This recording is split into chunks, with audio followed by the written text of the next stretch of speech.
It's your boy Kev, and welcome back to another KKS Gaming live stream experience podcast. We are live, yes, live, and we're doing our pre E3 live gaming podcast. But guess what? We ain't. I know we ain't done these in a while. I think the last one was like 4 months ago, and it was on YouTube, and some people was messing with it. This one we was talking about the Nintendo Switch, but and we ain't done another E3 one since last year.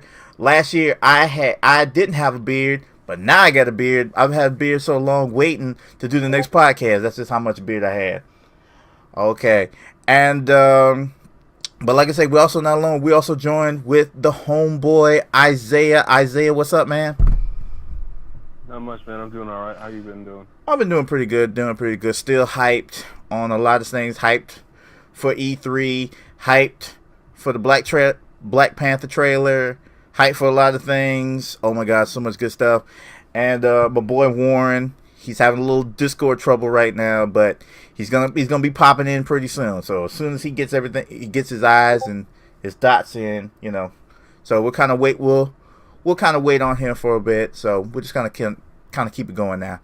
So yeah, E3 2017 has officially kicked off.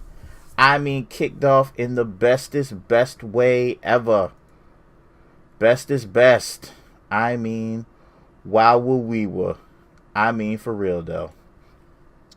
It has kicked off in a major way. It's kicked off with, I mean, we were going to do a pre-show, just talk about all the stuff that we were going to see coming up to E3. We were going to see, we were going to talk about EA, and I mean, we were going to talk about stuff that we were going to see, in the coming conferences. But man, even before we hit live on this podcast, we already have a press conference. We got the E3 Play. We got the E3 Play thing going. So that is definitely that's cool that we're starting off even now, because I thought we would pretty much have some stuff. We pretty much have some stuff spread out between like Monday, Tuesday, Wednesday, and stuff. So yeah, that's kind of something. That's kind of pretty good. Yeah, it's really interesting that they're doing all the press conferences mainly over the weekend. Nintendo phone up in the weekdays. Yeah, it is. That is major. That is major dope. I like, because I do like, I definitely like, when they do it early, and kind of get it flowing and get it out the way, especially on the weekends, because a lot of us don't have time. Majority of us, we work for a living, so most often than not, it's kind of hard to get those conferences in there, because it's like, it's in the middle of the day, and it's kind of like, working in. But now to get like two major players out the way, it's kind of pretty cool. I think Microsoft is tomorrow, I think, right? Yeah, let me double check real quick. Yeah, I think it is tomorrow though. With that one, I try to figure out how we get Warren back in. We gonna get you. We gonna get you, Warren. Hold on tight, bruh. Okay. Yeah, Microsoft and Bethesda and Digital Devolver, who are doing their first one, are. Oh, okay. All right, cool. I like that. I'm kind of interested in what Microsoft has going, because there's a possibility, with the Scorpio should be coming out pretty soon. So I definitely would like to see more of that. Even though I'm not a Microsoft fan, I'm clearly bought and sold by Sony. Sony is my love, but I just like what where Microsoft's head at, in a way. Last year was kind of dope with a few games that they mentioned. It was kind of cool seeing a new Gears of War game and other stuff. Seeing more of the multi, I think the more third party support, which is awesome. But But definitely want to see what that Scorpio looks like to kind of see what the power. Because I think this year has become the year of the 1.5 console, the 1.5 generation. It's not like we got a console. It's like we're not a full console generation yet. There's no PS5 coming up, right? There's no Xbox. I don't know, 2. I don't know what you're calling that. Xbox 720 maybe. I don't know. But yeah, 5. Yeah. But it's basically like we're at a 1.5. It's like a slightly upgrade. It's like an overclocked console in a way. It's like little bit incremental updates, and I kind of dig that. Yeah, it's a very interesting time. Like back in the day, we used to only get like slim models or something like that. Mm-hmm. Yes, so now it's like, oh yeah, like just a graphics update, a little bit of a graphics update, a little bit of a performance update here and there, patches for older games. Yeah, a little 4K. I think what we got now with the PlayStation Pro, it's not really like 4K, native 4K. It's like 4K trickery. It's like we're gonna make it look like 4K, but it's not really 4K though. It's like it's bomb ass 1080p with some 4K, flourish. It's like a little flourish seasoning with it, like 4K, boom. We trick you in the 4K, but it's not 4K. it's like bomb, like I say, it's bomb ass 1080p. I dig it though. I kind of dig it though. Yeah, I dig it too. Let's see what they got tomorrow. Like especially with a few things that EA was dropping today, where they're like hinting at things. Mm-hmm. Good. Anthem hopefully looks tight. We'll see tomorrow the gameplay. And Madden looks pretty good on it so far. Mm-hmm. Like from what they were saying on what is supposed to be Scorpio specs, quote unquote. Mm-hmm. Right. Besides that, it's just been here and there, like a few games here, a few games there. Like the failure of last year, No Man's Sky actually got an update on PlayStation Pro. Right. It looked good, but then again, that game didn't look great to begin with, so it's like it's one of those things where it looks better, but not too much better because it's still No Man's Sky. Yeah, No Man's Sky had that Spore quality after everything, after all the dust had settled with it. It definitely felt like a No Man's Sky, like a Spore thing. Like it was better in our minds and what we were sold it to be, but then what we got was interesting, but it was still not the package that we thought we were getting. And that's what I'm saying. When the hype train works, it works badly. Warren, is you there, mate? What's up? What did you say, man? I didn't hear that. Sorry about that. I don't think Warren's saying anything right now. I ain't seen a circle pop. I ain't seen a circle flash. I mean, oh. Thought we heard something. It's like, what? We gonna try to get Warren. That's what I'm saying. That's the great thing about what I do. Great thing of what I do. It ain't about professionalism. You know what I'm saying? It's not about like, man, this has to work, or unless nothing happens, things will go wrong. And I'm so like thankful to just be, to have other people talking and other people trying to talk, as opposed to just being like me, myself, and I. Because the first year that I did these, it was just me. It was just me going on and rambling for like an hour, and then that next year it was y'all, and we were good. And I think we had that last one we had was that 4-hour podcast. That 4-hour marathon we had, and I was like, oh no, not again. No.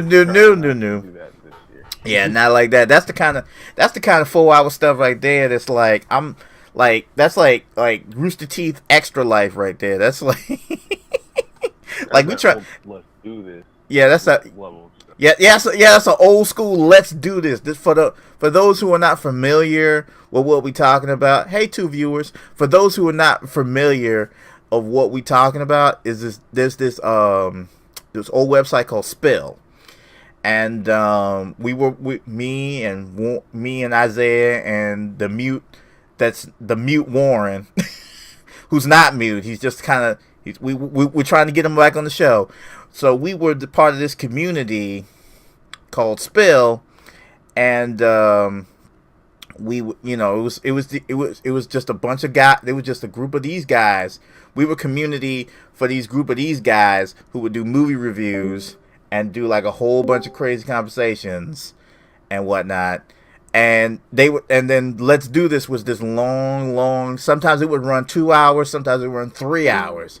I think at one time there was like a 4-hour show, and I'll tell you right now, I listened to that 4-hour show, and I was entertained from start to finish. I think it took me like about a couple of days to break down that 4-hour show, and I was never not bored.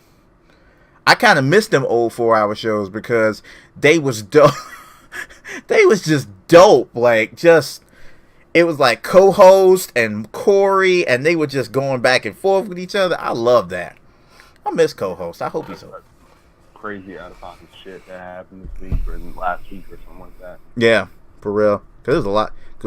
There'd be a lot of stuff that going on you could talk about that would fill up hell, even like a 6-hour podcast if necessary. I mean, we could just go in 2 words, James Comey, and that's another thing. But we ain't gonna get into that. We got a little off track, but it's okay. But anyway, yeah. It is what it is. Warren's making a 3-peat. Let's see if he can make it. Come on, Warren. Where you at, bruh? Yes! Woo! We got Warren. All right, guys. Hey. Warren, man, it's good to hear your voice again, brother. Trust. How you been, man? Oh, I've been doing pretty good. Me and it's just been me and Warren. Just spitballing about. We spitballing about a little bit of the podcast. The what now? Warren just showed up. You said me and Warren. Oh, I meant me and Isaiah. me and Isaiah were just spitballing. We were just spitballing about some stuff. We were spitballing about the 1.5 consoles that's coming out. Talked a little bit about we was gonna talk a little bit about EA's press conference. Yeah, we're just gonna talk about EA's press conference. One word. It was meh. It was not good. It was not bad. It was just meh. It was like, eh. It's like there was a FIFA game, there was a Madden game, there was a Star Wars Battlefront game. There was 2 games I didn't expect. There was Anthem and A Way Out. There was a Need for Speed game, and there was a Battlefield DLC. And that was it. That was it for me. Yeah. Sorry. No, go ahead. Anthem was definitely a surprise, but I guess it wasn't like a huge one. Since, right. EA is the parent company. Right. Yeah. Yep. I love how they had that whole little sneaky thing like, oh, you want a little more? Check that Microsoft press conference out. We're gonna piggyback on that, man. We're gonna piggyback on that one. We're gonna be like, oh, you want a little bit more? Come to this one. We got you on that. I like the look of it. It was a new IP. It was fresh to see, you know. It's like, here we got the things that make money, but then also we got them things that you ain't never seen before. So let's get that out. Let's get that out to the people. Okay. I think y'all, we'll do a quick side story. I kind of felt a little disappointed from Ubisoft. My boy Isaiah had hit me up about this, and he had told, yeah, he braced me for it. He was like, Kev, I'm sorry, bro, but I gotta tell you something. I'm like, what, man? What? He's like, bruh, she gone, and I'm like, Who you mean? Aisha Tyler. No! No! Not Aisha! Not with them ankles and them red boots. No, Chap, she gone, bro. It's gonna be hosted by the devs. No! No more ankles. And I was like, and I'm like, where am I going to find my ankle fix for E3? Until I watch the Star Wars Battlefront 2 section. And the first cut that I got from an up angle from that, when them I'm seeing the stormtroopers coming in, I'm seeing the death troopers, I'm seeing the first order cats. I'm like, and then all of a sudden I see this chick walks out, and it was the upshot, ankle shot from the bottom, and I was like, okay. I mean, I'm fine with it. They were nice ankles. But, you know, I guess it is what it is. I mean, they were lovely ankles, but they weren't Aisha's ankles, and that was a problem for me. I was like, I was jilted by... You have a problem. I know I have a problem. I have an ankle problem. Yeah. I know I have a problem. I know I have a problem. But still, anyway, this woman talked about this woman who was in the game. So props to EA for putting her out there to talk about the game. But I kind of felt like she was a little bit over the place. It was like, first I'm serious. We talking about the game. I'm in the game. You know, I'm here. You know, let's talk. I'm all about this. And then they showed this tweet by John Boyega. Props to John Boyega about that when we're gonna get some offline story mode, and it blew up this thing, and it said his tweet changed the game, and I'm thinking that's a load, because y'all was wrong in the beginning for what y'all did in the first Battlefront. Yeah, they were definitely wrong. They was cold ass wrong for that. And B, I don't think John Boyega was the fire starter, the spark that led a revolution about that. Battlefront always had single player story mode from inception. So the fact that he mentioned it when we're going to get one was not like, shouldn't have been the fire starter of that. I mean, yeah, John Boyega is a Star Wars fanboy, and big ups and props about that. But he doesn't speak for all of us. We all were asking that. When it came out, we were like, yo, where that? Where is it? And y'all were like, you don't need that, fam. You don't need that. I'm like, yeah, we do. No, you don't need that. And then when people start... Have Cloud City real quick. Here, have Cloud City, have the Death Star. Yeah. Story mode, don't worry about that. Don't worry. Yeah, but see, and oh yeah, have that, but give us money, though. Have it, now pay us. Have it, give us money, though. It was like, really? That's how you're going to play it? Have it, but give us money. And then give us money for it. Don't give us space battles. Don't give us everything. It's like, no, you don't want that. Take this instead. And I didn't like that. And so it's like, and I love how, because I rewatched some of it, it was like, the spokesman was like, oh, the spokesman was like, hey, we listened to your feedback. Some of it was positive, but most of it was constructive. And I was like, no, I know what you're trying to do. And everybody laughed like, you're a liar. We were mad. Yeah. It's EA, for crying out loud. Yes. They should know better. They're the mustache twirling villains of the video game world. Mm-hmm. And it's always, and what I always love, it's always that second game that's like, okay, now we're gonna give you what you want in the second game. Because Titanfall 1 was that way, And then they were like, and people were like, oh hell no. Then it was like, Battlefield 1,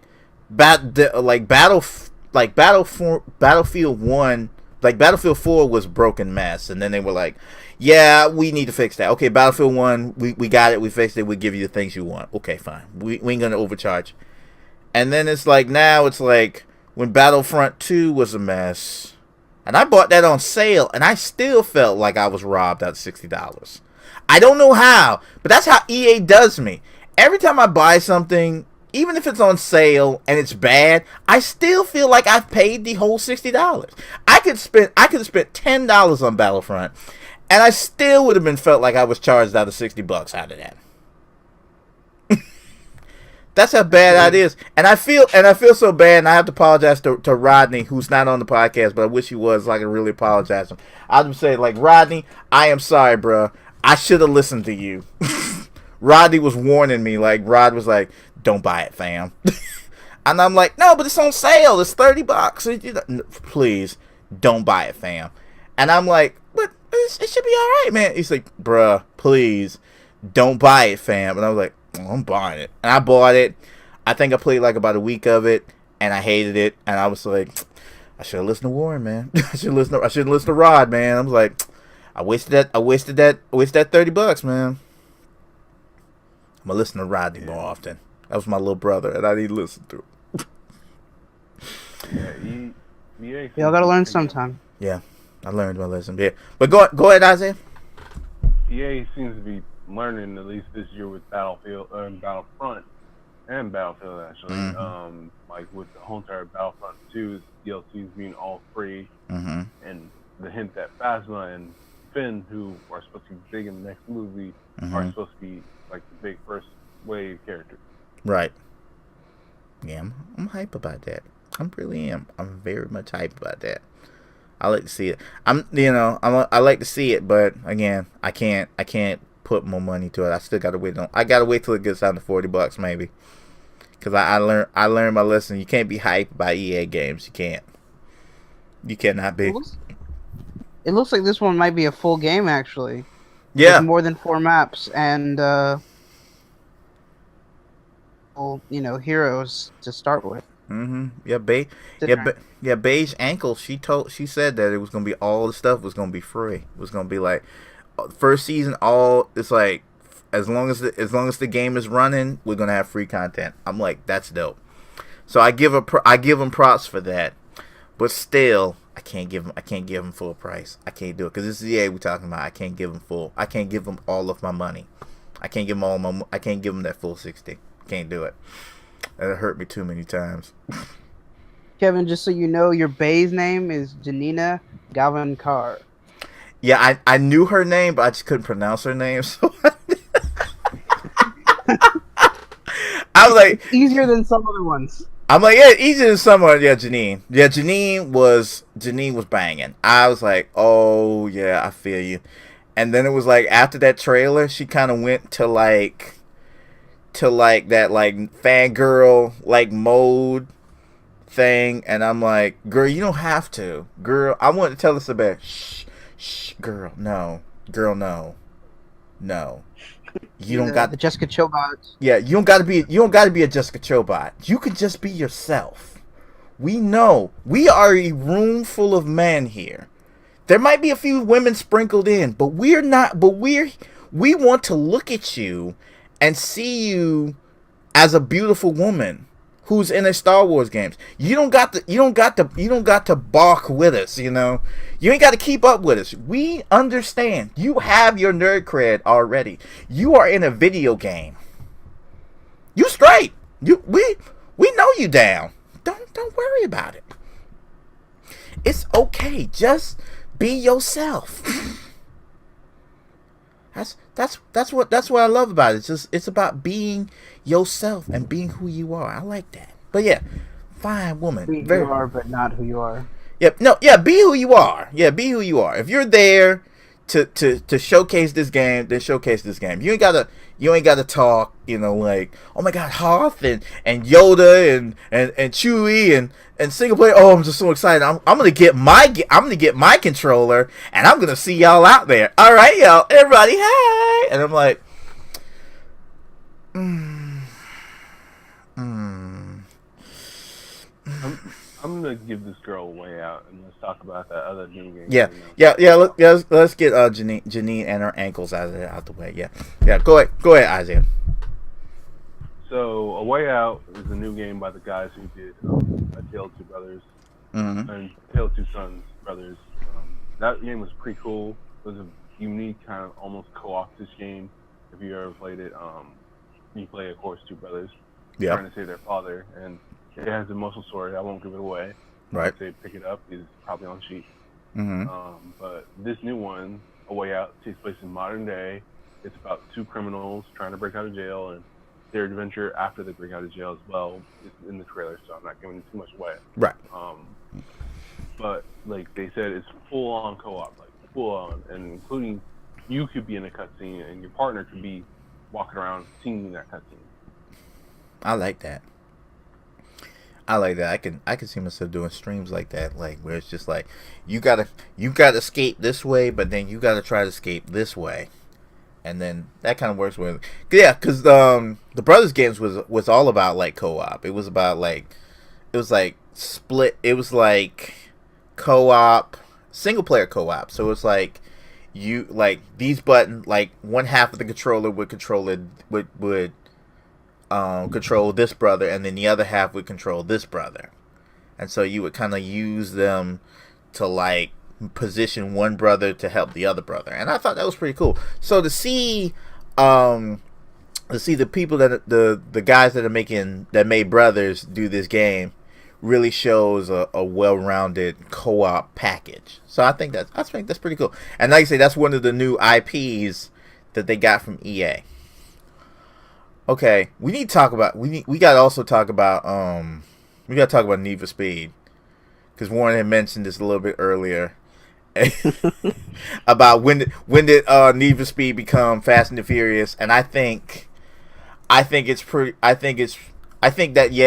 I looked at that. I didn't understand at the time. I looked at that trailer and I was like, yeah. That was definitely a Michelle Rodriguez moment where it's like get out of the car, and it's like get like Paul Walker is driving, and it's like Michelle Rodriguez got to get on the car and get on the. I was expecting Dom and his like black Mustang to come up and be like family. Yeah. I was like, that was kind of dope. That was kind of dope to see. But I don't think for me I'm gonna play it myself, because I hadn't really played a Need for Speed game since Most Wanted, and yeah. I mostly put, and when I did, I mostly played as the Law anyway. So I was, so it was a dope trailer. It was a dope trailer to see. Kind of reminded me of Ubisoft's The Crew a little bit. Yeah. So Yeah, I'm like, yeah. Go ahead. No, go ahead. No, again. Yeah, I was agreeing with you. I was like, yeah. Yeah, it's very much like the next step in The Crew, where it's like you actually do the heist and everything like that from the beginning. And it shows you that your character's jumping out and doing all that stuff that like Need for Speed showed you. Right. I feel like they. Sorry. No, go ahead. I feel like they desperately want this game to become Grand Theft Auto, but just not have them get out of the cars. Mm-hmm. It was like GTA 5, like with all the heists and everything, except no one ever gets out of their car. Mm-hmm. I think that'd be dope. That'd be dope, though. That'd be dope to see. I think it definitely did remind me of a mission in GTA 5. I think it was when Jimmy lost the boat. Yes. Yeah. That was a good solid one, because you were basically having to drive a car straight, and then Franklin got out of the car onto the boat, gets Jimmy. You have to shoot from the car at the boat to dudes to keep Franklin protected, and then you have to get Jimmy and Franklin back into the car. It was dope.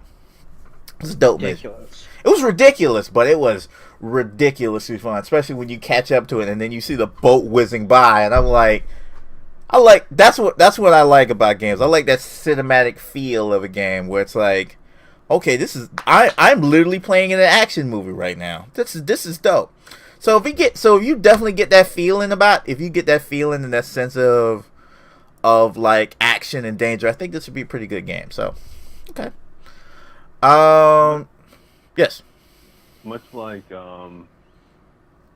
Fast and Furious, though, I kind of want to go back to like the old street stuff, like the underground stuff. That era was my era of like Need for Speed. Yeah. Like just drag racing and stuff like that. Mm-hmm.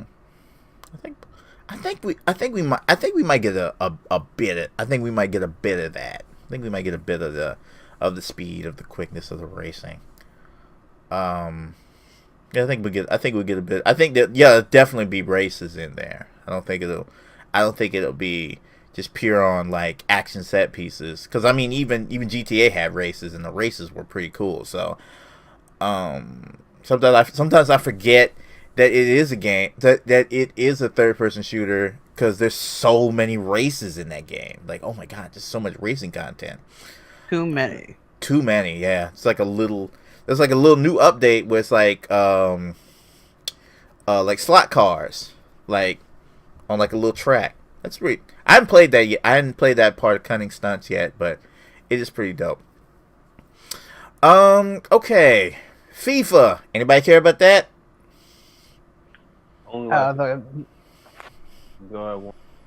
Sorry, the main guy from the last one is back. Yeah. As the main character. Mm-hmm. It's interesting. You think they're gonna plan to keep him around for a bit, a couple of years, make him the poster boy for FIFA? They might. They may go for a full trilogy, but I don't see them keeping him much longer after that. It's something. Weird choice. It's a weird choice, yeah. It definitely. I felt like when I seen like the FIFA stuff, I think I felt a certain section of YouTube and Twitch go, yay! And that was about it. NBA, is it NBA Live now? It's still NBA Live? Yeah, it's NBA Live. Okay, yeah. We hadn't had an NBA Live in a minute, have we? Yeah, I think 2K got the rights, kind of like how EA has the rights to football. Yeah, that was awesome. It was like, oh, y'all gonna take out. That was like the long game. It's like, oh, y'all gonna take our football rights? Okay, all right. Bide their time. Take NBA from them. Boop, and we gonna call it 2K. And we got the dominance. And we rock and we rocking YouTube and Twitch up. Didn't see it coming, did you? Boop. Eyes from it. So now it's like a new NBA Live with its own NBA Live story mode thing. It's so funny. It's like with this and Madden, there are a lot of story modes in sports games. When did that happen? Like a few years ago, they started trying. I mean, that's amazing to me. Where it's like there are legit story modes in sports games. They've changed the game. Yeah, the game has changed. I'm not mad about that, but it's just feel like that's unusual, but I do digs it. Though. I mean, it's kind of like the evolution of career mode. It's what's probably, what it was building to. Yeah, I do remember those career modes back in the day, but that was just kind of like glorified, like, oh, make your team, and it was like the tournament mode or the Super Bowl or like the road to the Super Bowl. Like, you would make a team, or you would make a squad, or you would run a team, and then you would just like run them. You just have like the little pre-games, and then you would run it up to the playoffs, into the finals, and then to the Super Bowl, and then it was like you would just kind of go through it like that way. You're just basically like that. Now it's like, oh, you make a character. He goes through the combine. He goes through the draft. He goes through his first preseason, the regular season, the postseason. He's got to go through all the things. His dad is sick. His mama can't pay the insurance. It's like his girlfriend's cheating on him with his best friend on the team, and now he's like, his rival from the combine is now in the playoffs, and I'm like, this is sports? Really? Okay. All right. Yeah, they're even pushing it a little further now with EA.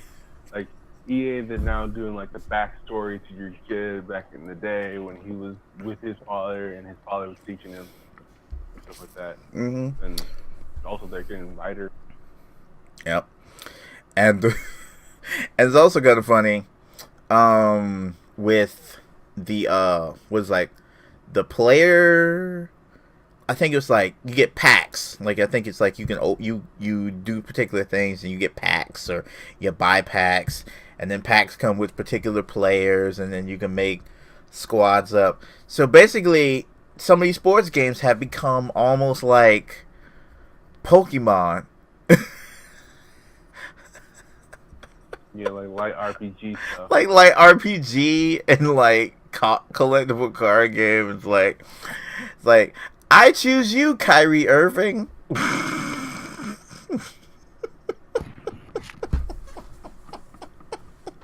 Just don't choose Michael Vick. It's like, darn. I choose you, Colin Kaepernick. and it's like you go to attack. Rick Sherman goes with uppercut. It's super effective. Oh, this is when like sports start to run into my territory, and I love it, man. That card collectible cardiness about it, and I'm like, yeah, give me more of that. I like that. That's kind of cool though. All right. Let's see what else happened. I think that was it for EA. I think EA was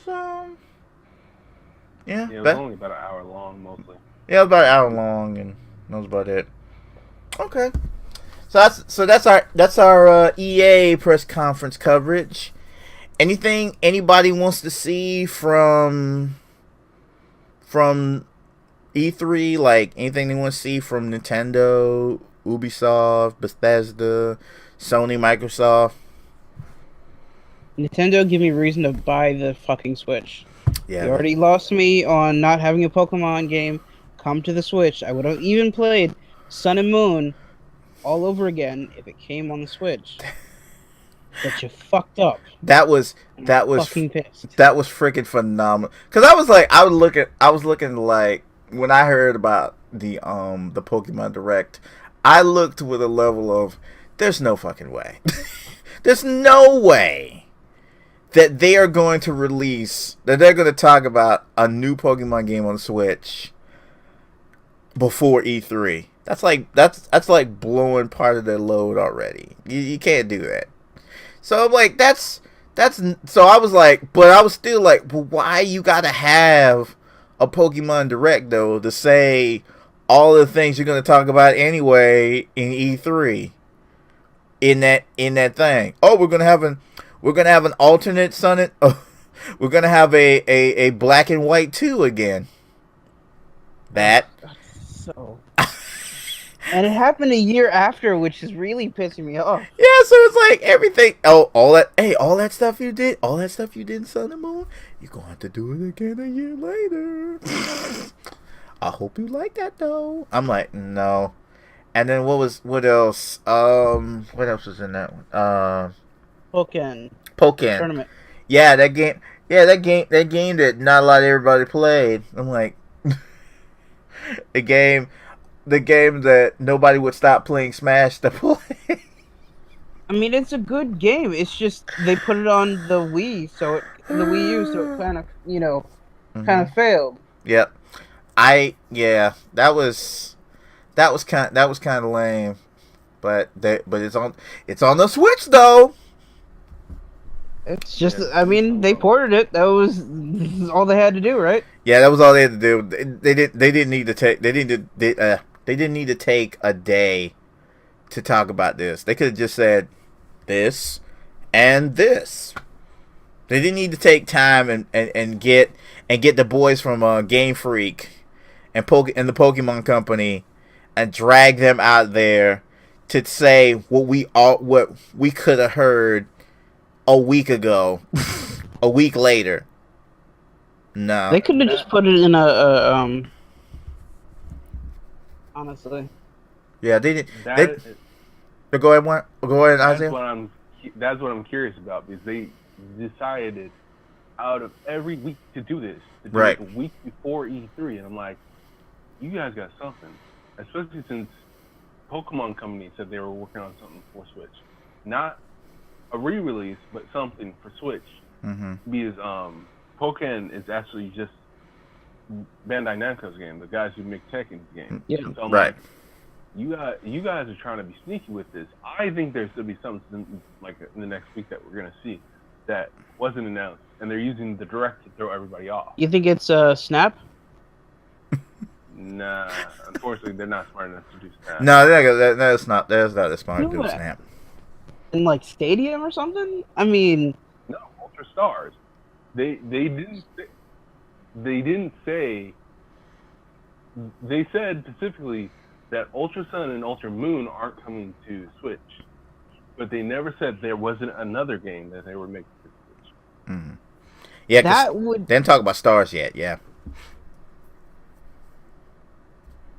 And if they have it at the press conference, that will save Nintendo from my wrath for at least another year. But that's some shit. I'd be pissed just because they lied to me.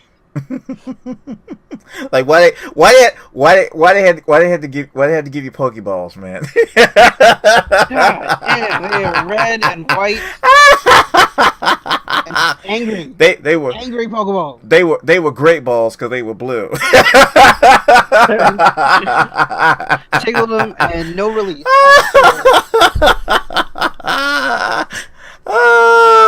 Dude, that was rough. I looked at that and I was like, I know there's some Pokemon fans that are mad. I mean, I played a Pokemon game since X, but doggone it, man, that would roast my cherries if it was just like if it was like I'm sitting up there holding my Pikachu, just sitting up there holding my Liddy, and then all of a sudden I'm jonesing for something awesome, and they're giving me the same thing that I like. So, basically a deluxe version on the Switch, a deluxe port, and a black and white 2.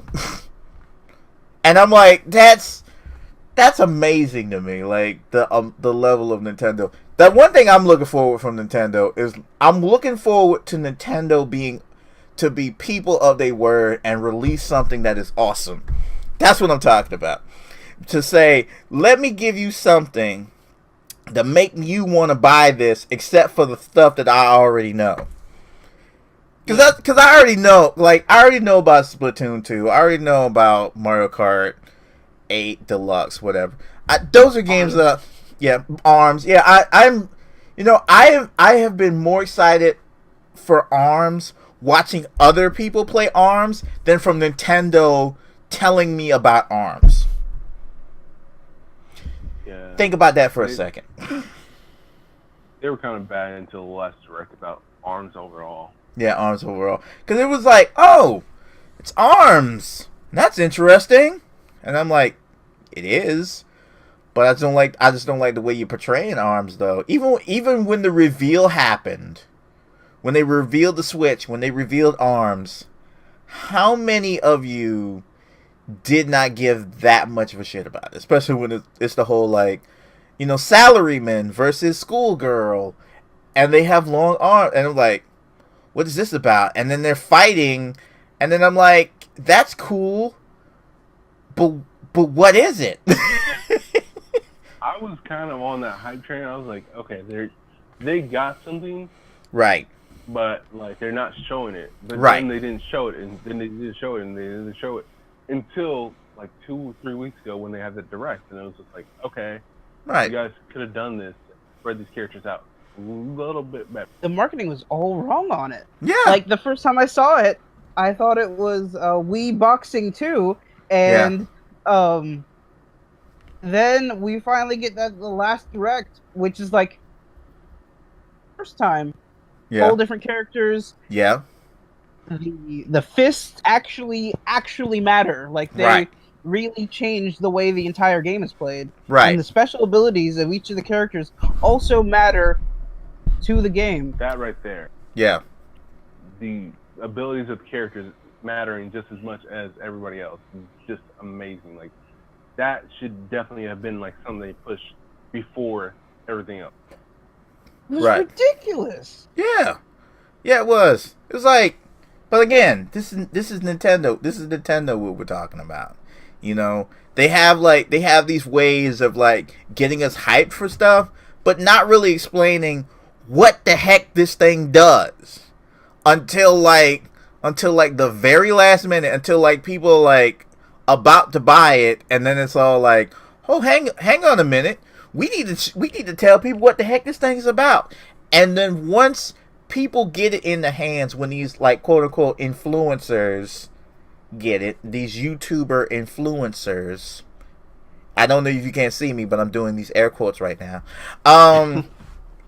Y'all can't see it, but I'm doing some straight air quotes right now. I can hear it a little bit. Yeah, you can hear my knuckles creaking. I'm doing the air quotes so hard. Like it checked out. Yeah, it's like, and then and then they get the attention. They get the attention, the arm stuff, and then it's like then they start releasing the characters, and then immediately after the directs and all that stuff, a whole bunch of Rule 34s just pop up. I mean a lot. Yeah. I mean a lot. Like Twintel alone. A lot. Every girl. Yeah, every girl, but Twintel. Yeah, no, Jesus. Twintel got it. Yeah, Ramen Girl too. I mean, Ramen Girl was the main push after the main two. It was like the main twos. The first two with the initial announcement, like when it was Mechanica and Ribbon Girl, everybody was making art of them. But that slowed down. Then they came out, and it was like that slowed down. Then Twintel showed She's So Bad, and it was like, oh my god. He broke the internet. It's like Twintel like spiked it. It was like, everybody slowing down. Twintel showed up. Bing! It was like Tumblr. I was on Tumblr on a regular basis. I literally was seeing like Twintel booty gifs. And then it was like drawings of Twintel, and it's like from the booty side over. It's like how people had, that controversy where everybody had with Tracer and her booty? Yeah, I remember that. Didn't they make it smaller? They just accentuated it a little less, but it was still some booty there. Now take that. Now that was Blizzard. Now take this from Nintendo. Bam! It was like something is going on in Japan. Something's going on in Japan, and I like it. They have changed. I'm like, about the boobs. I'm like, Keijo has basically has pretty much showed that Japan has shifted, and it shifted in a very like weird direction. For those who are not familiar with Keijo, I can't explain it. Isaiah and Warren shouldn't explain it, but I'm just saying. Yeah, you won't explain it. But all I can tell you is just Google Keijo, Keijo. Go Google it. Watch some YouTube clips on it, and that's all I can say right there. I'm not gonna say a word about it. Just do that. Because if I try to explain it, I'm gonna end up sounding like either a pervert or a crazy person. So just watch no, it. you definitely sound like a pervert. Yeah, definitely pervert. Let me try and get him off of this by saying, yes, this is first party Nintendo. Right.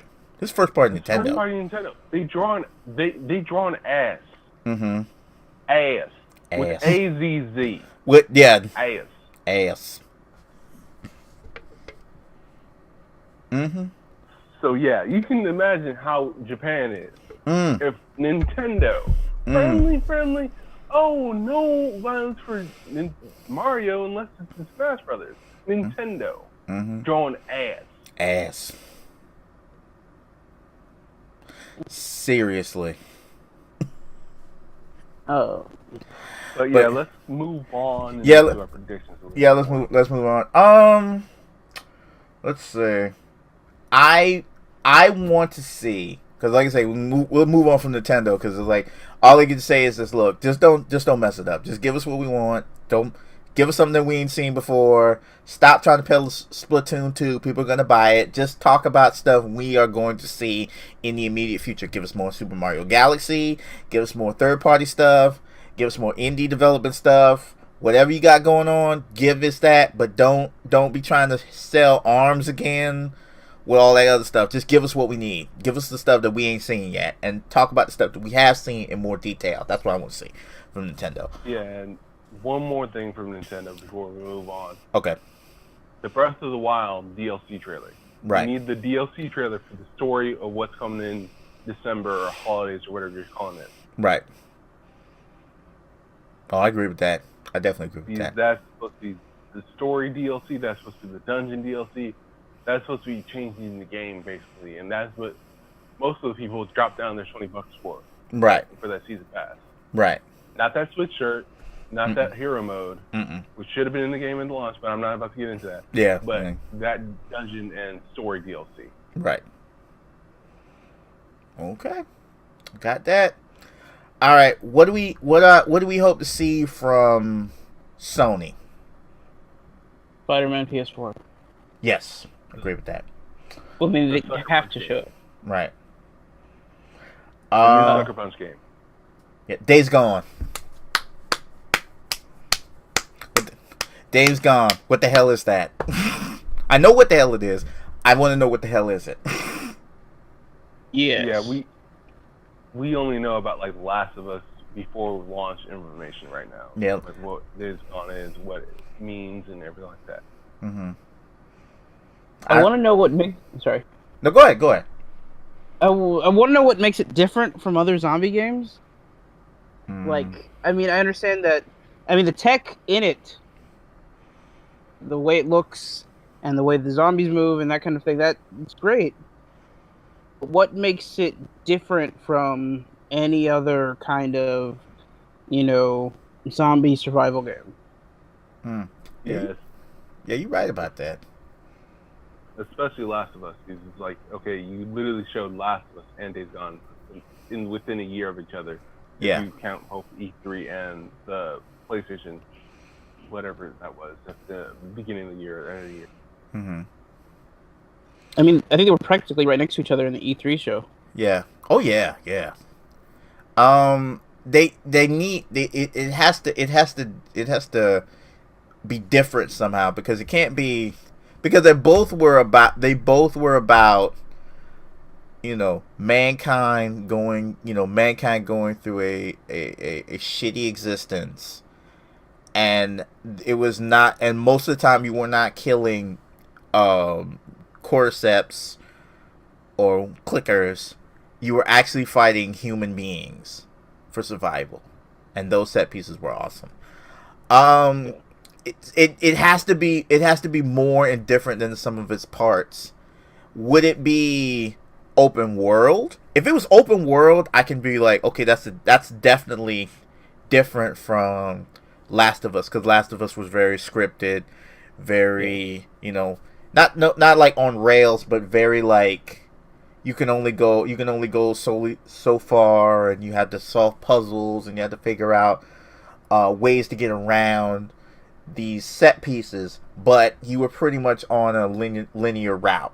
If Days Gone is more like traversing the open wild of whateverville, and then you had these missions that you'd have to go to, a la like Horizon. Mm-hmm. Yeah, that would be kind of cool. That would be kind of cool because you'd have to traverse X amount of distance, watch out for zombie hordes or whatever. That would be cool. I would like to see it. I would like definitely see more to find out what the hell it is, because I know what Last of Us is, and it's more of that in the second one. So I'm like, whatever with that. Okay, cool. More of that. Older Ellie, older Joel, cool. But I need to. I'm really kind of wondering what the heck Days Gone is, and that's why I want to see more about that. Yeah. Let's see. What I really wanted to see from Sony is I want to see the new Horizon Zero Dawn, because like the moment we saw that trailer, we knew that game was going to be amazing. Right. I want to see something that shows me the next thing they've got in the pipeline is going to be amazing. And that's Right. why Gonna be- that's why I'm very curious what Sucker Punch is doing. I'm very curious what they're doing. Because like they've been quiet as all hell since the Second Son and First Light came out. Mm-hmm. Which like, in fact, if you go through their history, this is their longest development cycle where they've been quiet Mm-hmm. since their founding. I mean, it could it be another Infamous game? Could be something.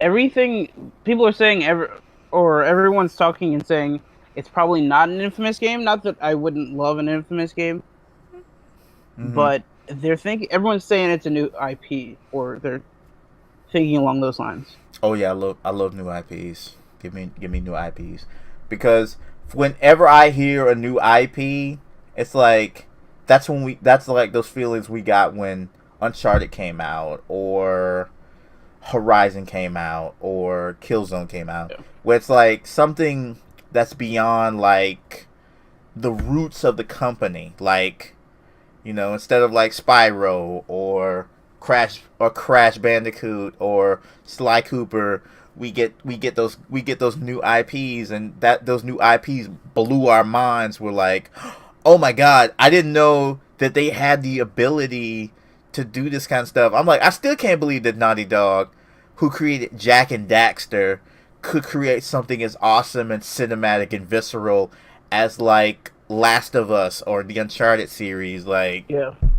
that blows my mind. So whenever I see like somebody trying something new, I'm like, go ahead, try something new, because you never know what's going to be awesome, what awesome comes out, until you see it, and then it's like, oh my god, that's awesome. Because like I say, Sucker Punch, people made Sly Cooper, made Horizon, and Infamous, and that's Wait. No, the guy who did Killzone did Horizon.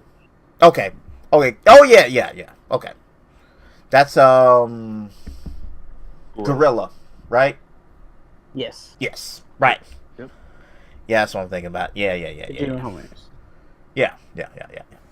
Okay, I got my studios mixed up. Sorry, y'all. It's Yeah. That's dope to see. Yeah, I want to see that. I think, I'm not sure. This is a little bit. Oh yeah, we're definitely gonna see more God of War stuff. So that's cool to see. Yes. Yeah, that's gonna be dope. That was that big surprise to me, because I watched it live and I was like, what the heck is this? Why does his voice sound familiar? Oh my god, it's Kratos.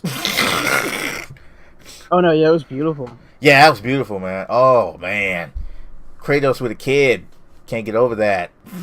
Yeah. I am wonder who really was that. excited. And a beard, love it. Yeah. I can't wait to see that story though. Like, what's going to happen with them? Is Right. the son going to take his place? What's going down? Right. Yeah, Santa Monica did a good job with that. I was like, that's dope. With that, let's see. little bit of multiplayer, multi-platform, and this might also carry over to like the Microsoft. I want to see a Red Dead Redemption trailer. Red Dead 2. I want to see more of that. Happen. That's not gonna happen, man. Oh, but I know, but I just feel like they could do more teasers. Cause I mean they did like they had the first trailer, the teaser trailer, and then they had like them screenshots that came out, and those screenshots were dope. I just feel like they could just give us a little bit more. I feel like it. That's something I want to see. That's something I want to see. I don't know if they will, but something I kind of want to see though. Like, they could do it. Yeah, they should at least show us like who one of the characters are. If there's multiple main characters, which it looks like it from the trailer and from the poster. Yeah. Yeah. But Rockstar never comes to E3. Think about it. I mean, GTA 5 did not show up at E3. Yeah, they did that on their own. Yeah, you're right. So that's possible. Rockstar's not gonna show up at E3 because they're honestly they think they're better than it, and to be fair, they're better than E3. Yeah, they are better than E3. They can just drop a trailer, because when the RDR2 trailer came out, it just fell in the lap.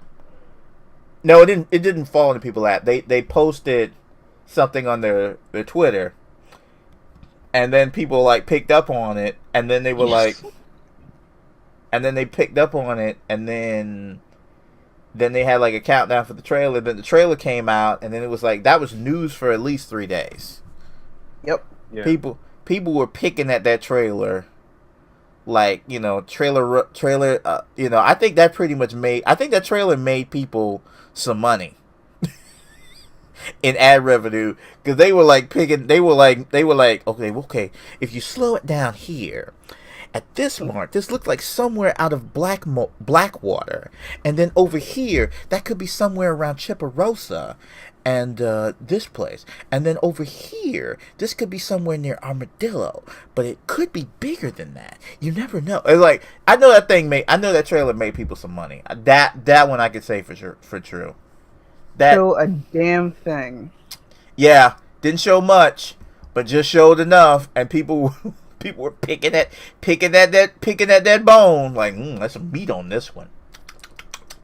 It looked like the Far Cry 5 teasers. Honestly, it just showed a bunch of places, and everyone went insane about it. Mm-hmm. Far Cry 5 had like some little more visceral, like different about it. Meaning, like, if you look closely, like there's a body there. There's somebody ringing the bell with somebody else's head. Yeah.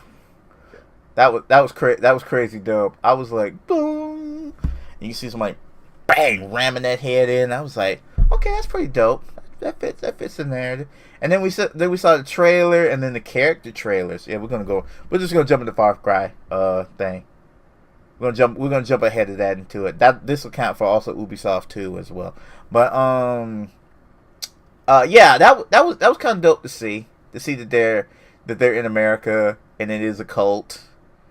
This time it's not like, you know, a group of pirates or a crazy dictator, but it's like a cultist leader.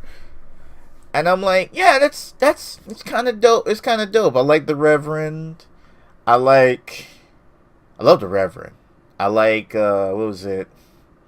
I like the chick. I like the flyer guy. It was dope. I think I'm a cosplay as the Reverend. Yeah, he's right for cosplay. I'm like, here's what I say. If I will be their shepherd, I will be their wolf. And it's like 38 Magnum in the Bible. And I'm like, that's awesome.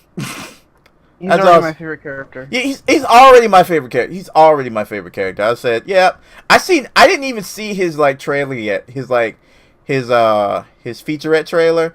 And I just seen him sitting in the church in that trailer, sitting in the church with a shotgun, blood around the church doors, and I was like, I like that guy. I like him already.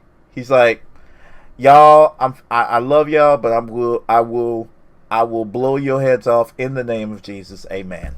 Kaplam. I will bring you back kicking and screaming to the holy end. Again, if I am not their shepherd, then I will be their wolf. And I'm like, yep, I like this guy already. Don't even know his name. Pastor, sure. That's what we're going with. Reverend, all right, cool. But yeah, this is dope. It's a dope trailer. Like to see more of that. I'm kind of worried about the Ubisoft conference because I feel like it's gonna be another Nintendo from last year where we had like 4 hours of 4 hours of Breath of the Wild and like 30 minutes of Pokemon. Yeah, and some really awkward segues and transitions.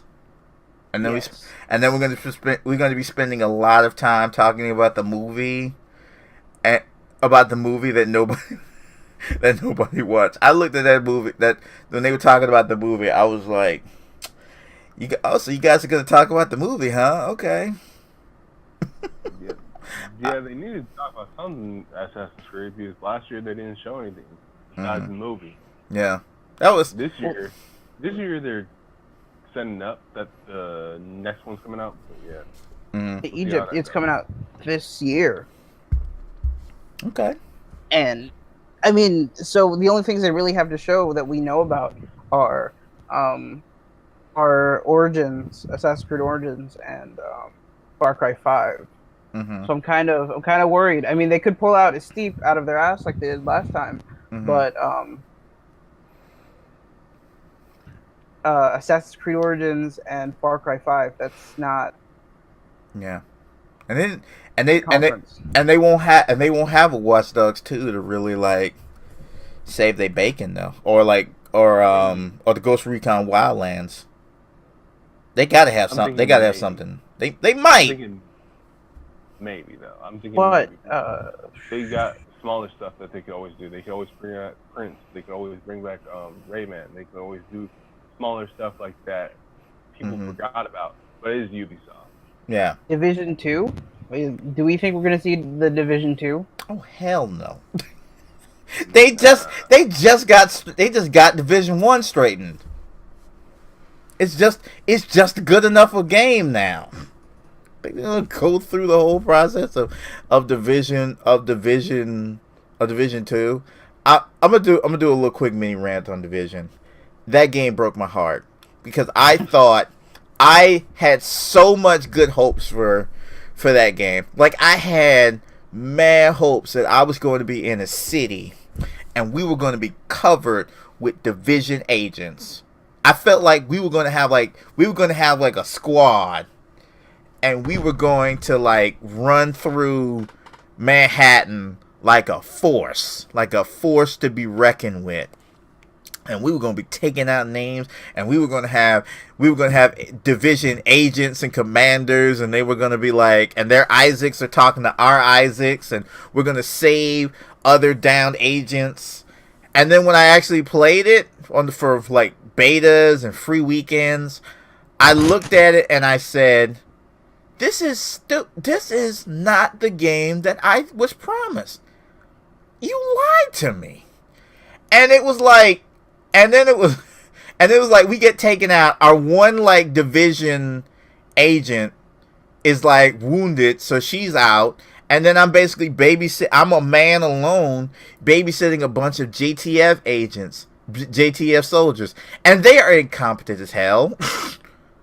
It's like, we're under fire. We can't do it. We can't. Well, no, oh no, you're military. You're trained military up against a bunch of like hooligans, and you get your ass kicked, and it's up to me and my one AI to like turn the tide of battle by myself with nobody and they're essentially like mission takers and shopkeepers. Yep. And that's it. Like one, it's like one was kind of awesome because it was like she was just like an old lady. Like imagine like an old lady in her like 50s and 60s, pretty much like our mom's age, And then imagine her in like military fatigues, complaining about her like rheumatoid arthritis, and giving you missions. Oh, honey, don't even worry about that. You know, when he gets back into town, I'm gonna make him a nice tuna fish sandwich because he likes tuna fish, doesn't he? Just fine. Oh, sugar, I need you to go over there to Madison Square Garden and take out those riders right quick. Could you be a dude and do that? That would be so nice. And I'm like, what the fuck is this? Yeah. Oh. This game. We'll see something from that team. Not Division 2. Not Division 2, but not Division 2. You think we'll see just it? Probably they're gonna show DLC. I think they're gonna show DLC for the second year in a row. Yeah, for Division, yes, but not a Division 2. Yeah. Never a sequel. Oh my god, that's. I'm like, that's a level of balls for him to come out with a Division 2. Kevin, like, what you're saying is, like, for me, I played Division, and, like, I had Destiny for, like, the first time to play Division. Right. And when everything that everyone was talking about Destiny and giving Destiny shit for... Right. Thing. Yeah. It's less dynamic, too, because you don't have magical powers. Right. It's like... With Destiny, I kind of understand what it's like. You're a man, you're a badass. You have magical powers. You have instead of Isaac, you have a ghost. It is what it is.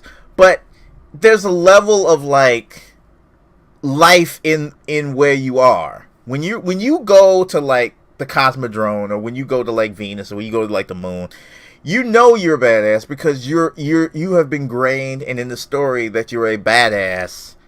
That you as a guardian must protect the tower and the last city on Earth. You got to protect them, and sometimes you might have to go alone, or sometimes you have to go in.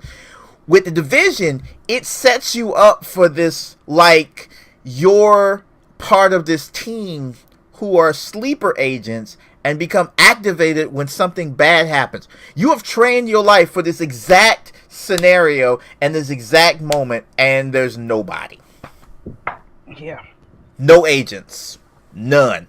Unless you go in the dark zone, then that's where all the agents are. And then it's like, but ain't y'all in the wrong spot? Shouldn't y'all be in the areas where people need you? Yeah, that's like a weird thing of gameplay versus like story dynamics, which failed hardcore on its face. It did. It really did. No narrative distance. Yeah, narrative distance. And it broke my heart. It was so stupid. But anyway, that would take literal balls for them to come out with a Division 2 after all this time. But anyway, yeah, just as you say, it's pretty much gonna be like Division DLC or whatever. So any more for Ubisoft? No. That's pretty good. It's gonna be a very simple, straightforward conference, I think. Yep. It's gonna be some dudes. It's gonna be some dudes in France, in French. That's all I know. I just hope they don't talk all the time. Oh, they're gonna talk. Oh yeah, I know they're French. They're ridiculous about their fucking talking. They're gonna talk, God. And it's gonna be very innovative, gameplay, and unique. Yeah, it's gonna be a lot of French. It's gonna be a lot of French dudes speaking. That's pretty much it's gonna be. That's why I love. That's what I loved about Aisha Tyler. Aisha Tyler broke up some of that Frenchness, and it was like so refreshing to actually have somebody that's like, a woman that actually knows about video games, is just as excited about video games as I am. Yeah, it's like that year when like Rainbow Six Siege came out, and she like, and at the end of it, tears were streaming down her face, even though it wasn't the game that we thought we were getting again. Yeah. But it was still cool to see, to see like, oh man, somebody is in touch with this game. Somebody's in touch with this game, and that's awesome. But yeah, okay, sure. But yeah, it's hosted by devs, and it's gonna be more French dudes. Oh yeah, croissant, innovative. CEO to come out like normal. Oh yeah. How much talking? So much talking. Are we finished with Sony? We can go back to Sony if you want. Yeah. Yeah, I think we'll probably see. They'll probably talk. Sony will talk about how awesome they are and how much money they made and and how great and how great the PS Pro is, and probably do another SKU and probably do a price drop. What I love about Sony is Sony likes to tell people, hey, you about to save some money. that thing you've been wanting, we just knocked a couple of dollars off of that. You welcome, fam. Wait, sorry. Andrew House, I think that's his name. Yeah. Said he's only going to be on stage for 90 seconds. Huh. So, I mean, that doesn't mean that nobody else will be up on stage, but it mostly just trailers and shooting games. Yeah. So it's probably gonna be like last year, which last year was amazing in what they did. Amazing. Yeah. It was like rapid fire. It was like this awesome game and that awesome game and this awesome game and that thing and this trailer and this spot and this person and this thing. And our orchestra, so suck it. And our orchestra, yes. Just straight up started the conference, right, with like just orchestra. Yeah. That was playing what people clearly called the God of, like, knew was God of War. Right. But it was like, oh shit, like this is hype. Like, and then it was like they kept on going and kept on going and kept on going. They played the entire thing. Like, they played the themes for pretty much all of the major games that were coming out. Oh yeah, it was amazing. It was amazeballs. Oh, I loved every minute of it. I was like, dude, that's why I love Sony, and I can't quit Sony like I want to. Oh, I forgot my thing. We'll probably see more of Uncharted Lost Legacy. Yes. Yeah. And mm-hmm. And Destiny 2. Destiny 2 will definitely be at PlayStation's. Yeah, that probably has a contract, like COD had a contract back yeah. in the day. Oh yeah, it's like play it first on PlayStation. Woo. If they could, they just literally hide PlayStation logos into all of the versions of the game. Yeah. I mean, they jerk it for PlayStation. Oh, I forgot to mention it. Did any of y'all, when y'all saw the EA press conference, going back to EA real quick, did anybody see when they did the what was it, the multiplayer trailer for it? Didn't you see like a Sony logo pop up? Yeah. Oh yes. That was like, aha! I see you, Sony. I see what you're doing, player. Sony's been doing what Microsoft did all last gen. They were like, Microsoft was like, play it up first on the Xbox 360. Sony's like, chill. It's like, we got that. We got all them releases. We got them time exclusivities, and them first parties, and them multi-platforms. You can play them right here. Get here. Give it here. PlayStation's like that older gentleman that walks up into the bar to the girl with the young boyfriend and be like, "Hey, you tired of him? Yep. I got you. I got you, girl." He is indeed the George. It's like, yeah, Sony is the George Clooney of consoles for real. Just straight up walk in there. Hey, girl, I see you're with him. Right. But I have security. I have job security. I've been at this game for 20 years. Right. I can make sure you have everything you want, girl. Mm-hmm. So you gonna stay with him, or you gonna come with me? He is definitely Mr. Steal, girl, for real. He gives no fucks about it. He just is like in. They took Bungie. I mean, they basically took Bungie from Halo and basically threw Destiny over its knee and made it its bitch. Yep. They were like pretty much like, hey, Microsoft had you, but it's okay. We got you. We're gonna give you whatever you need. I mean, yeah, you can put it on Xbox 360 if you can put it on Xbox, Microsoft, whatever. We got you, but we got you. Okay, we understand. Oh, and Call of Duty too. Yeah. Like that Call of Duty. Yeah, that Call of Duty like Infinite Warfare bundle. Yeah, so they had Activision on lock, and then they had Bungie on lock, and they were making it. You know, plus their own host of like studios that they have for their like premium content. Like Infamous learned their lesson after Sunset Overdrive. They were like, "We're not gonna leave you no more." I was like, "What's that again? We're not gonna leave you no more." Say what now? If you released that Sunset Overdrive on PlayStation 4, you would have had better sales now, would you? Mm-hmm.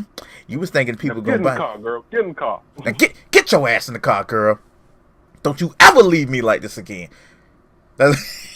And yeah, Insomniac learned their lesson.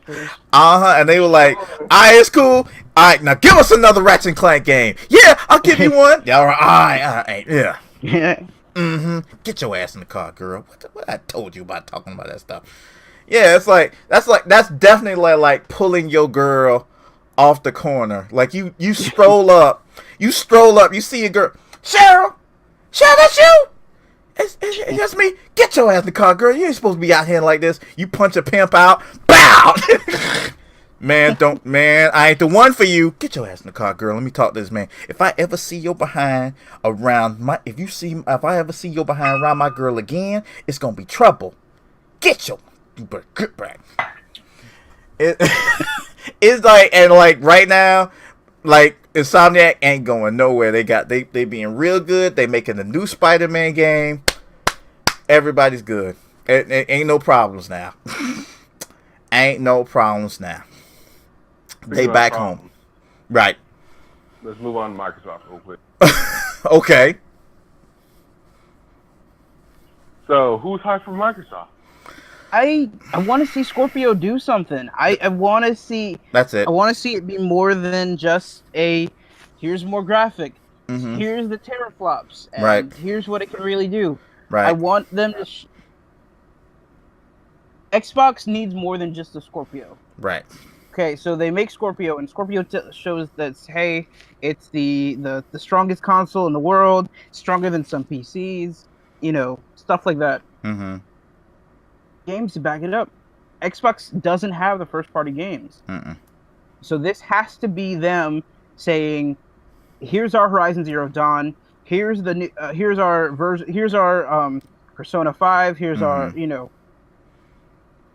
our, that you need to play.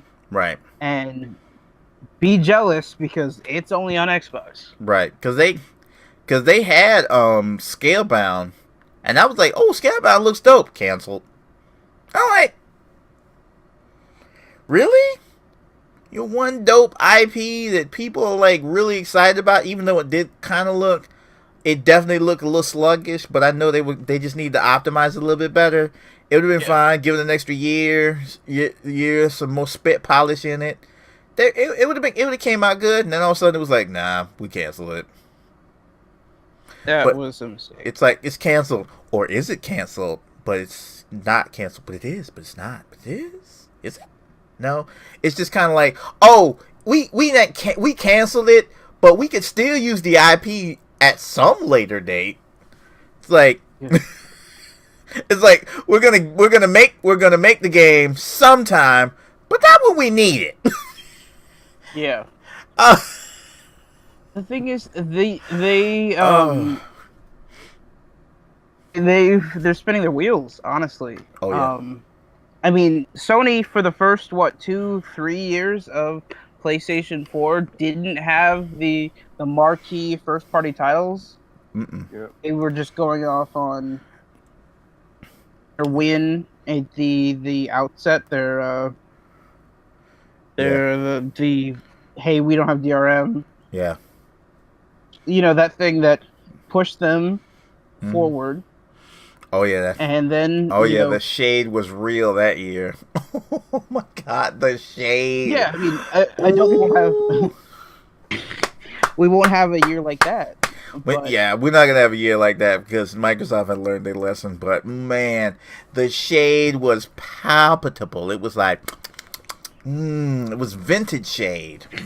That was beautiful. It had a piquant aftertaste and notes of cherry and oak The shade was, it's delicious. Yeah, especially when they were like renting on stage and like, oh, here's how you trade games to your friends. Hands it over to his friends. Shake hands. It was beautiful. Beautiful. It was beautiful levels of shade. It was like, That's the thing we'll remember for, E3s to come. Yeah.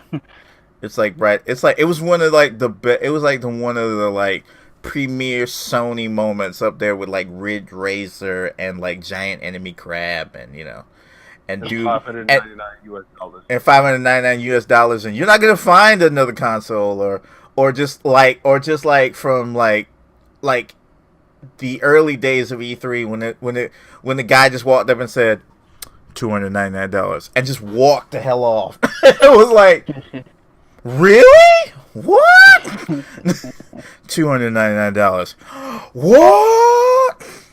Yeah. I just walked off. Some great moments, like, yeah. But that year was like, it was the golden year. The golden year, yes. I want to see something from Xbox that makes me jealous. I am a PlayStation gamer, and for real, I want to see something that makes me go. Mm-hmm. You know what I mean? Right.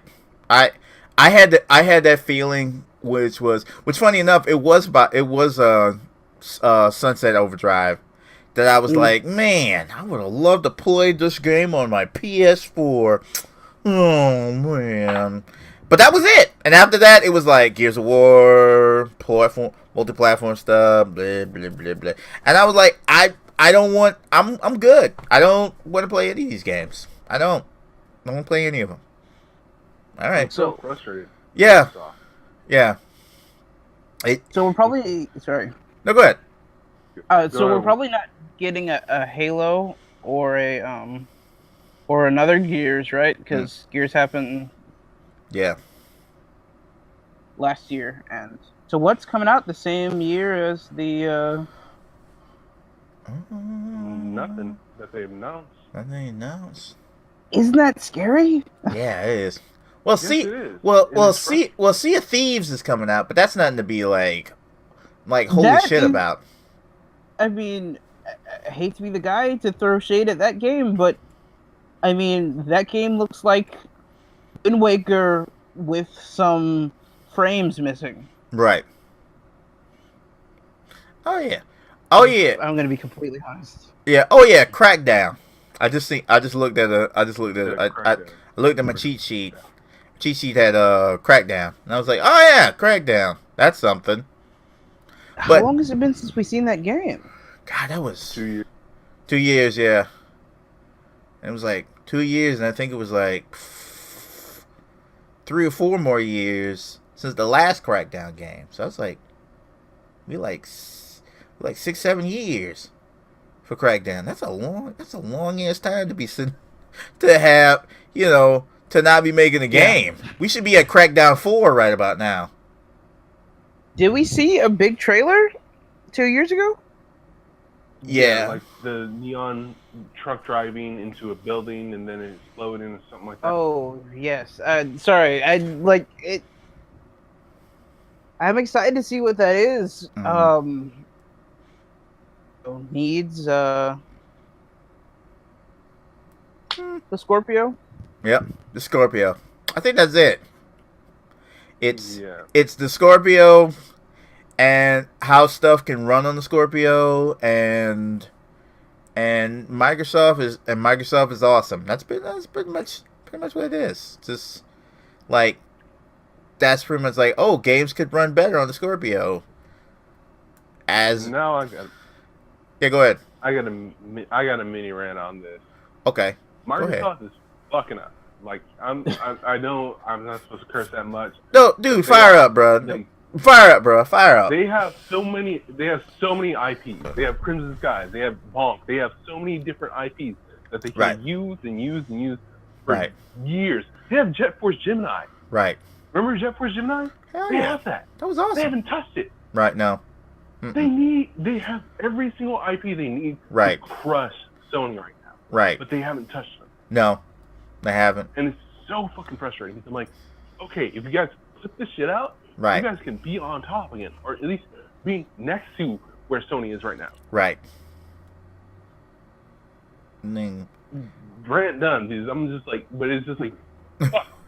Yeah, I get you, man. I get you. It's like every time I watch a Microsoft thing, I hurt a little bit because it's like I just don't. I have no horse. I have no dog in this fight. I have no dog in this fight, and that's okay. But it is kind of frustrating that I don't have no dog in this fight because there's not really any games that I'm like, man, I would totally love to play this on Microsoft, on Xbox. And I think the more people who play Microsoft games are like, they just choose it especially because it has the attachment base, and it has like the people, it has like the users and people who are willing to it, and the console and the Xbox One S is priced really nice. It's always on sale. Rarely have I ever not seen it on sale, and very few times I've been tempted to kind of get an Xbox One over a PS4, but then it's like no. Then I remember it's like, oh, there's Horizon and Uncharted 4 and Spider-Man and Ratchet and Clank. And there's so many of these great first-party exclusive titles that I can play that is awesome, that fits what I'm into. Oh, and Knack 2. We didn't think about Knack 2. Somehow they decided they want to make another Knack.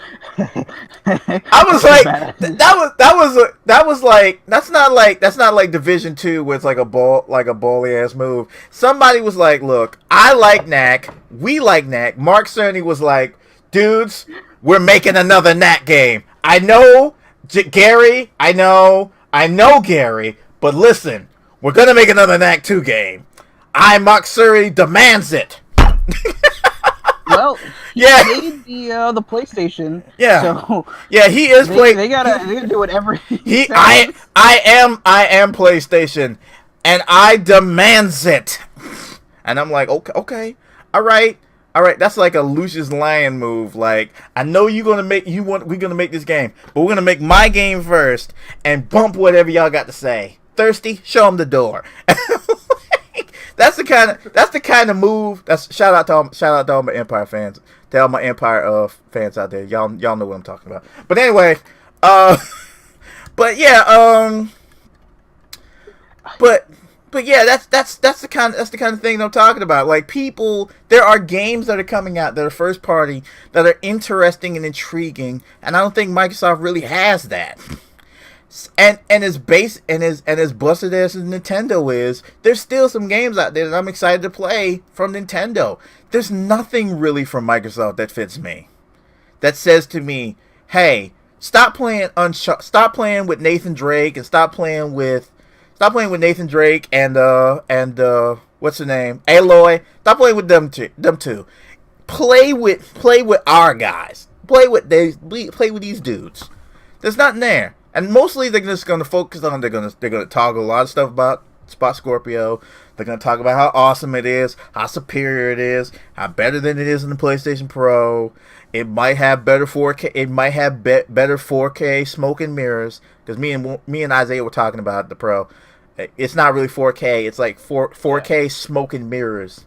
It makes it look like 4K, but it's not 4K. It's 4K light. It's not native 4K. It's 4K light.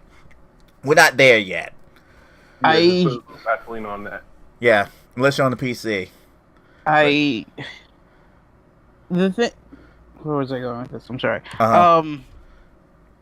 If the Xbox conference is 30 minutes of us jerking off the Scorpio, right, gonna be a ridiculously boring conference. Oh, and yeah. I'm sure for all the Xbox fans who are like so, in love with it. Right. But it's going to be just as bad as what we had to just sit through with EA. Right. Standing there. Sorry? It's going to be worse because unlike EA, who are even at least trying to show things like a way out. Right. With Microsoft got? Exactly. We What's need them new something. IPs? We need something from them. They have to. It's kind of just their last. I mean, it's not their last chance, of course, but it is. It's kind of their like if Sony wins 3 years in a row, it's gonna kind of be their. It's gonna be their home thing, and they've got to move to Gamescom or something. Right. Yeah.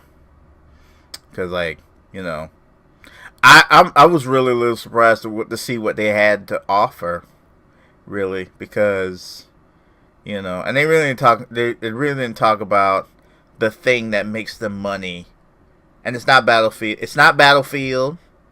It's not Titanfall.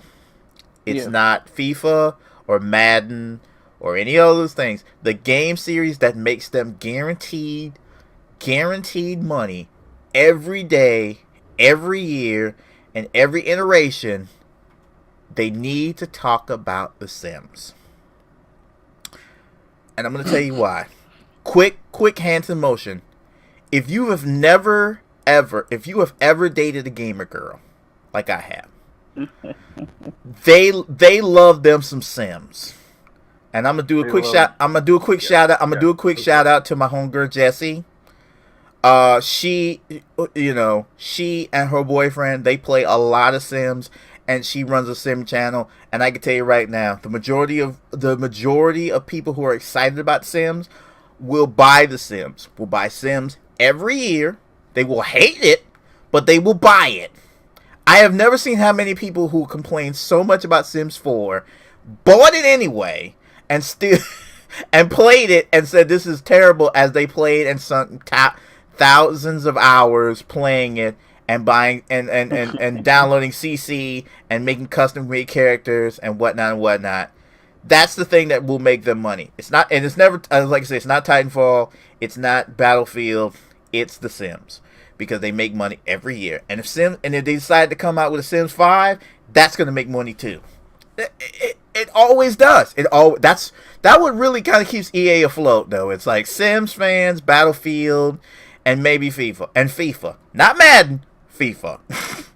No, yeah, Madden's good, but it's FIFA that really brings home the FIFA makes money. Those are three things that make EA money. And if they cut off one of that place would have a problem. That would have a problem, definitely. But anyway, that's my quick rant. I said that for Jesse. Jesse's probably watching. Hey Jesse, shout big ups. I made Jesse's day. But yes, you made me think of something else though. What?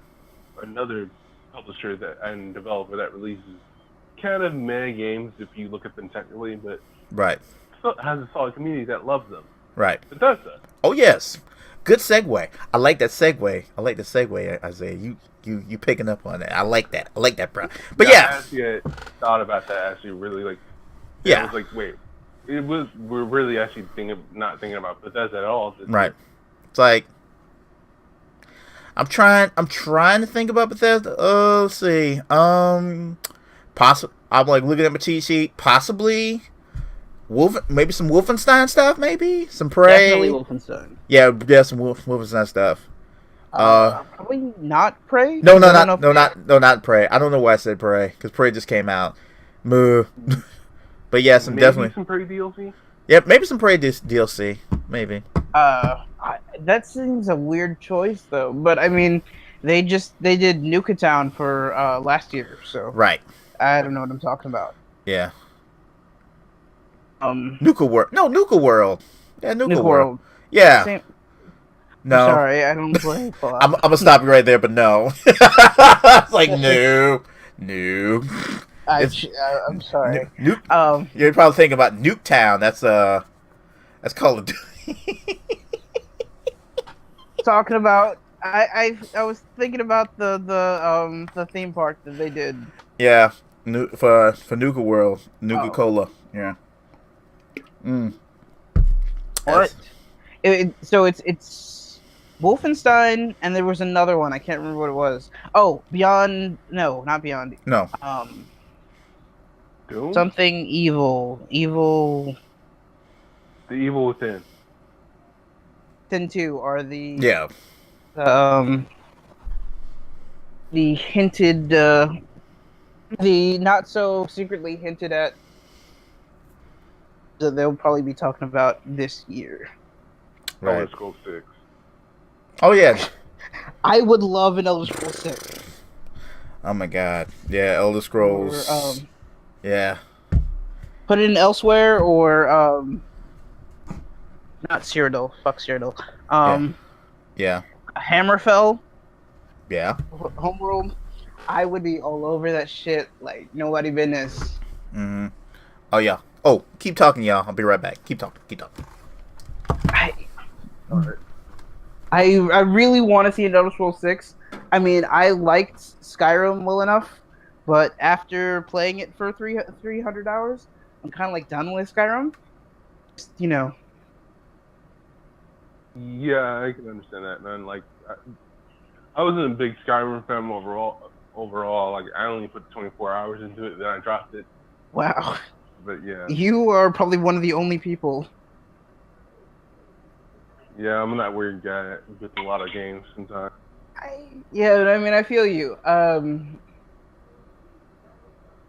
best part of Skyrim for me were like the really the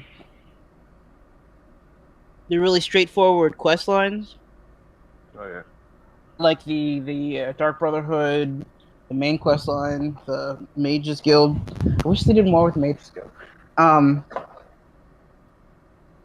I'd love to see an Elder Scrolls 6, but like they keep saying they're not working on it, and I'm kind of inclined to believe them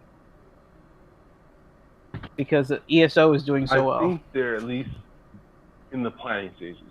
They might not say, "Oh, well, here's a teaser trailer," but they'll be like, "We're gonna be working on something sooner or later.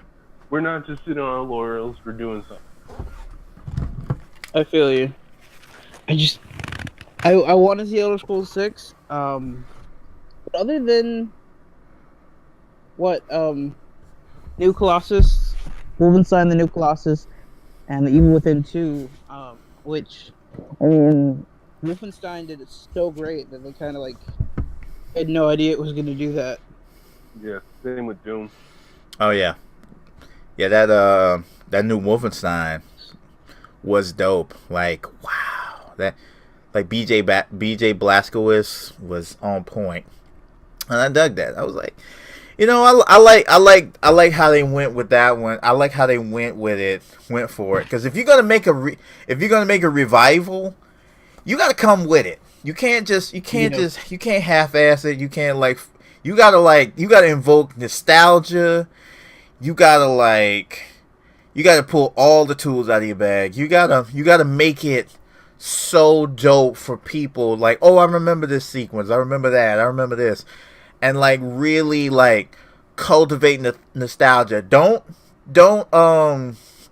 overdo it, but just cultivate it. Don't take advantage of people. Don't manipulate folks, but use it correctly. And I think those games really, like Doom and Wolfenstein, really did it. Really did a good job. And I was like, I'm dope with that. Let's see. Oh, I forgot.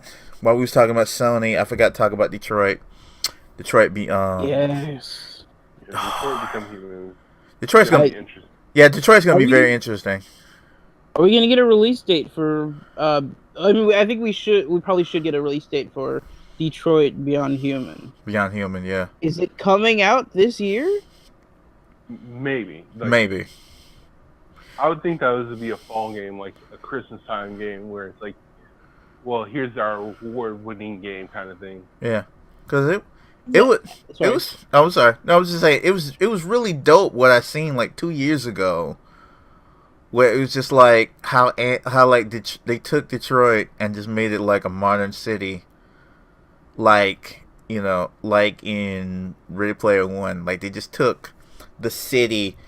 And it was basic, and they just made. But this is gonna be our new hub, and it's about androids, and about android rights, and do androids have rights? Do androids have feelings? What's going on with that?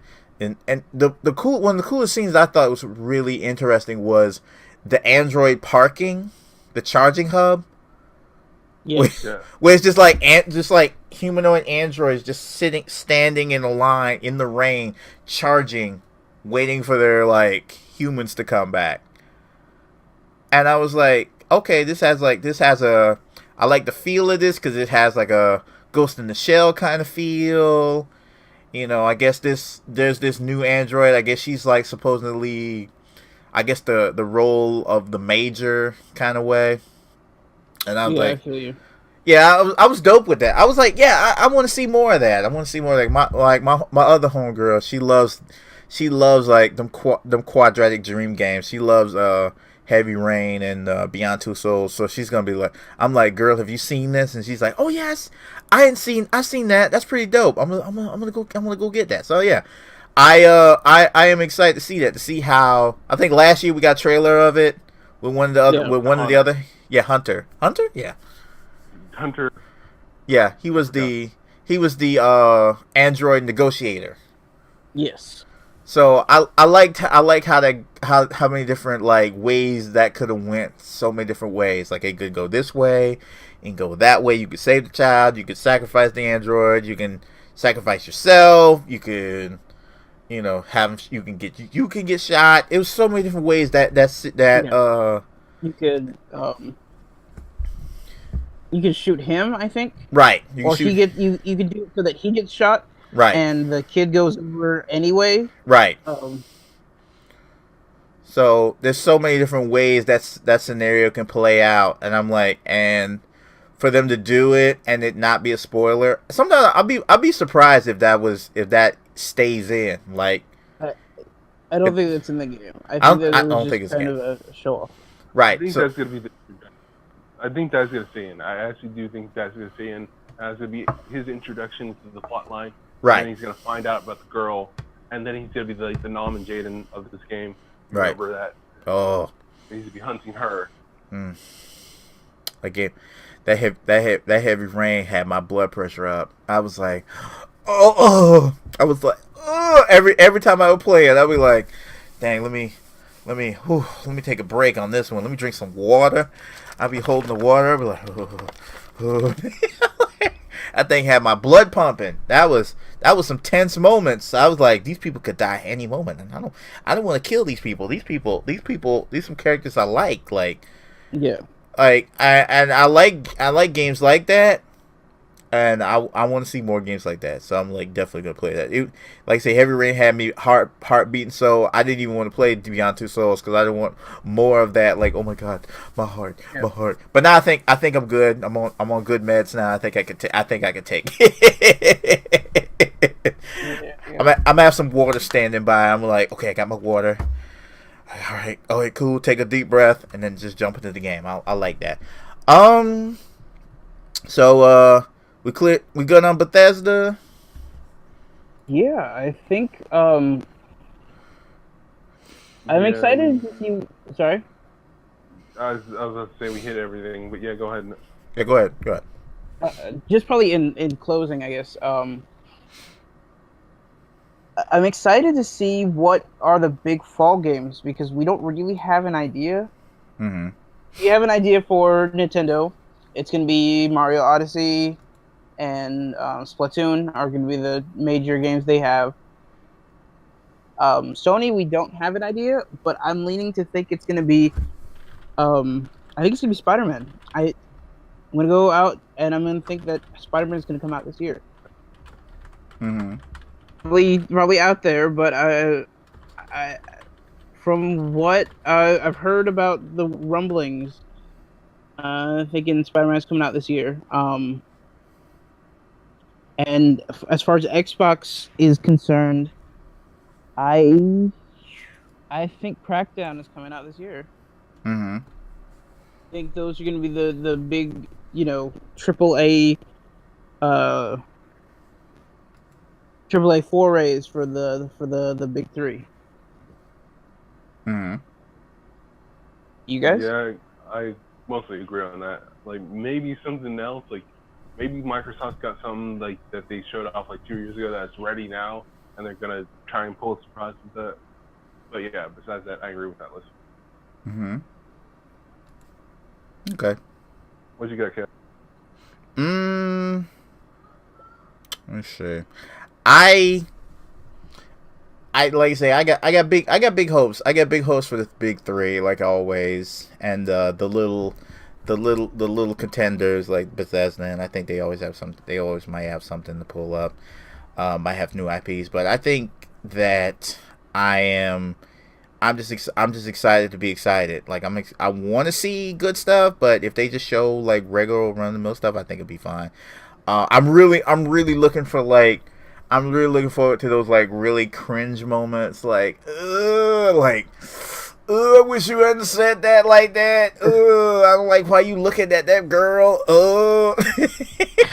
Them gamer girls, you know, them. And the random YouTubers in EA's conference. Oh, I want to punch all of them in the face because I'm telling you right now, none of these dudes, like anytime, like these game changers, air quotes. Oh, I was like the best players of Battlefront. I'm like, no, I'm like, yeah, and it's like you seeing them play it, like, yeah, it should be this way, but it shouldn't be that way. Oh, okay. And you see them just do like write notes, like, right, okay, yeah, sure, right. You don't ask those guys for an opinion. You never ask these guys for opinion, ever. Justine and Joshua Wellens or whatever his name is. Was like, yeah, Was it Golden Boy? It was the worst parts.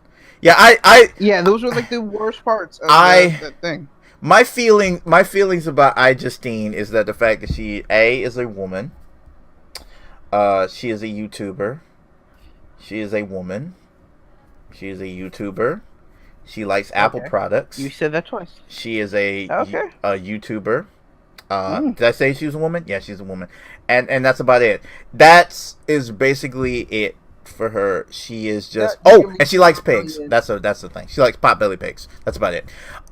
I don't know why she would be there per se, because there are a lot of gamer girls out there, and air quote gamer girls out there that would really that dudes would really want to see. I think she's just a face of YouTube, and they want a face of YouTube there. She plays video games. She does play video games, but the only thing very often. She's more in the air quotes category. Yeah, she's in the air quotes category. It's like, you know, I like video. When girls say I play video games, that's mostly I play Sims. I might play Sims. I play Mario Kart. I play Splatoon. I might play Arkham. Splatoon actually takes some skill, so I'm gonna throw that out there. Yeah, but I would say watch her play Portal 2. Yeah, watch her play Portal 2, then say which category she goes. I'm like, I'm laughing at Jesse because I just turned the chat on. I just turned the chat on since Jesse's like, shots fired, Kev. I see you, girl. I see you. Yep. But yeah, go. Sorry about it. Sorry about Warren. Go ahead, man. No, I completely forgot where I was. Was it me? I thought it was Isaiah was talking. Oh, Isaiah, go ahead, man. What's up? Like, no, I was just saying, like, watch her play Portal 2. Like, it's not that great, man. I'm wondering why she was up there too. I did see a few Star Wars related channel faces that I know up there, but not really big. Like Dash Star, who appeared like for 5 seconds. Like, he's an okay YouTuber that does a lot of Star Wars related content. Right. But nothing too big. Like, I was like, okay, why is he up there? But it's kind of cool. Like, oh yeah, I watch him. That's kind of cool. Right. Isaiah, what are you most looking forward to for E3? E3, the only thing I've said it several times, especially during the Sony part, Sucker Punch and stuff. Because I love Sucker Punch. I played every single Sucker Punch. I played every single Infamous. I am looking forward to them, and I'm like curious what they're gonna do next, even if it is not exactly like gonna be in the same vein of what they've done. But they've each and every single time they changed what they've done, they did great. What about you guys? Mostly what I'm excited for is I hate to be that guy, but Sony said they're showing off some Japanese games, and if you know anything about me, JRPGs are my shit. Yeah. So me and I'm gonna be going crazy. I'm expecting to see something, really out of this world. Mm-hmm. I ain't even gonna hold that against you, man. I picked up Persona 5 at launch. I've tried to pick up a lot of things at launch that are JRPGs and stuff like that. Mm-hmm. I marathon the game. Oh wait, fudge! I forgot about it. Final Fantasy VII Remake, the gameplay. Right. It's gotta be shown. Yeah, they gotta show something. It's been too long. Gotta show something. Well, I mean, Square Enix will never ever turn down a chance to show off their game. But they did say it was gonna be like 3 years from now is when both Kingdom Hearts and the first episode of the remake are gonna come out, or within 3 years. So something vaguely far off like that. Yeah. Yeah, but they still can show things like how they've shown Kingdom Hearts 3 several times. Mm-hmm. Oh, so many times. Oh my god, I can't. I'm literally like, I don't really like. I understand why people did Kingdom Hearts, but when somebody's like, okay, Kingdom Hearts is blah blah blah, and I'm just like, stop. Is the game fun though? Yes. Okay, that's enough. Because if you try to explain the story to me, I'm like, no. I know it's Disney and Square stuff, and I'm like, yeah, that's fine, but is it fun though? Yeah. And if it's fun, then I'm like, I'm involved. I just need enough story to get me through the game. But I really don't need a lot. I don't need a lot. I just need a little bit. I don't need a lot, just a little to get me through the character. Okay, this guy is bad. This guy wants to do this thing. Okay, and we need to fight this guy. Okay, that's it. I'm cool with that. I don't need a lot of complex story. If I need complex and debilitating story, I'll play Suikoden 2 again. That's always been good for me. Yeah, but I mean, sorry, with the Japanese game, it kind of comes with the comes with the genre. It's either a really super intensive story about the duality of man and whether religion is good for humans or not, or it's going to be about bouncing around and shooting magical lasers. Or it's going to be a comedy like One Punch. Would that not be? One Punch is brilliant. One Punch is brilliant. I'm like, if you have not seen One Punch Man yet, you do yourself a disservice. Even if you're not into anime, I don't care if you're not into anime. Watch One Punch Man dubbed. That's all you got to do. That's it. It's the best game. I've not seen the dub. Huh? Is it really that good? I've not seen the dub. I watched the original when it was coming out. I felt like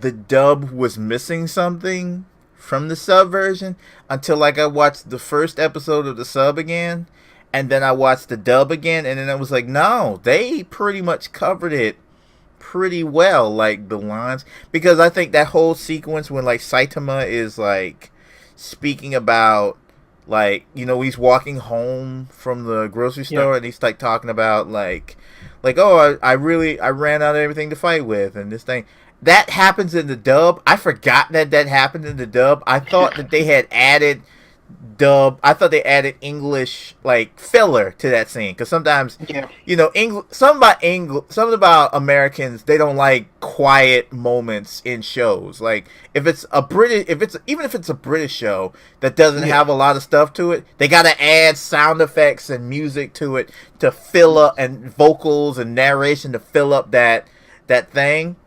But it was the same thing in Japanese. It was just the exact same verse, oh, I feel bad, and this, and him trying to pet the cat, and the cat runs off from him, and he's still going on talking about it, and I'm like, oh yeah, that was in that. And the dub is solid because it's fun. It's a Funimation dub, so it's a solid dub. So I'm cool with that.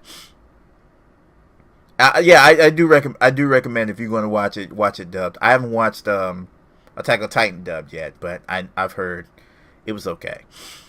But yeah, that's a good dub. It's a good dub. One Punch Man is a really good show. You need to watch it. I don't want to explain it, but definitely go watch it. Saitama is like my favorite it's one of my favorite superheroes ever. Like, oh yeah, definite. When we gonna get a live action One Punch Man? That's what I want to know. When we gonna get season 2? When we gonna get Mob Psycho 1? Get on it, man. Get on it, 1. Mob Psycho might be a little bit harder, but One Punch is still ongoing, so we could probably get it for pretty much forever. Right. I'm good with that. I'm good with that. More of the Hero Association. I'm good with that. Let's see. I'm trying to think any more games I'm excited about. Yeah, cringe moments. Booth Girls. Like crappy third-party manufacturers that are trying to make a fast buck on people. The game. A lot of that for Switch. Yeah, a lot of that for the Switch. The Gamer Show. Mm-hmm. Yeah, so me and Warren had like a moment, like Warren was trying to be pithy, and my tech brain was like, "What? No, it's a this," and it was like I was trying to be pithy. Oh, my bad. I was joking about how new parts for computers come out come out quickly, like super fast. Yes. Like the turnaround is just ridiculous, mm-hmm. and I was just hard to make a joke about, to explain a joke. Yeah, I was trying to explain a joke. Yeah, I was like, "Whoa." Oh, yeah. Because it's basically like that's that whole Skylake and KB Lake. It's like basically the same generation, but with Sprint. KB Lake is the last generation with sprinkles. Like, ta-da! It's a new generation, but it isn't. But it is. But it isn't. Hey! The conference is gonna suck. Yeah, it's always horrible. Yeah, it's basically CUDA cores and core clocks and boost clocks and people randomly holding video cards in their hands and like it's the future, yay! And it's like, dude, no, nobody cares about it. If you ever watch a tech anybody, you already know what's the new hotness. So there's no need to watch this. And basically, and PC games is just like PC game conference is just basically like, hey, you know that game that's on all the consoles? It's on the PC too. You want to see it? Huh? Yeah. Anybody? No. Okay. I think the only thing that was really big, like that made a debut on the PC conference. That was worth anything were Pyre, the new I want to say Super Giant Games game. Right. They do Transistor, that kind of thing. Pyre showed up, and then Lawbreakers. That was the debut of Lawbreakers. Oh yeah, Lawbreakers. Yeah. Those were the only things that came out of the PC conference that was worth any kind of. Yeah, Lawbreakers. That new Lawbreakers trailer was pretty sweet. Until like the dub version of like the dub trap remix of like Spirit in the Sky came up. that came out of nowhere. And it was so cool. It was like one of the Lawbreakers. I looked at one of the dudes. I think it was like the Law, and I looked at him hard. And I looked at him. I was like, it was just like this bald-headed black guy. And I had to look at us for a second. And I'm like, is that guy looks like Isaiah? Cause it's like dudes like in purple battle armor, and it's like. And he's got like this look. He got this look about him, and I'm like, that dude looks kind of like Isaiah.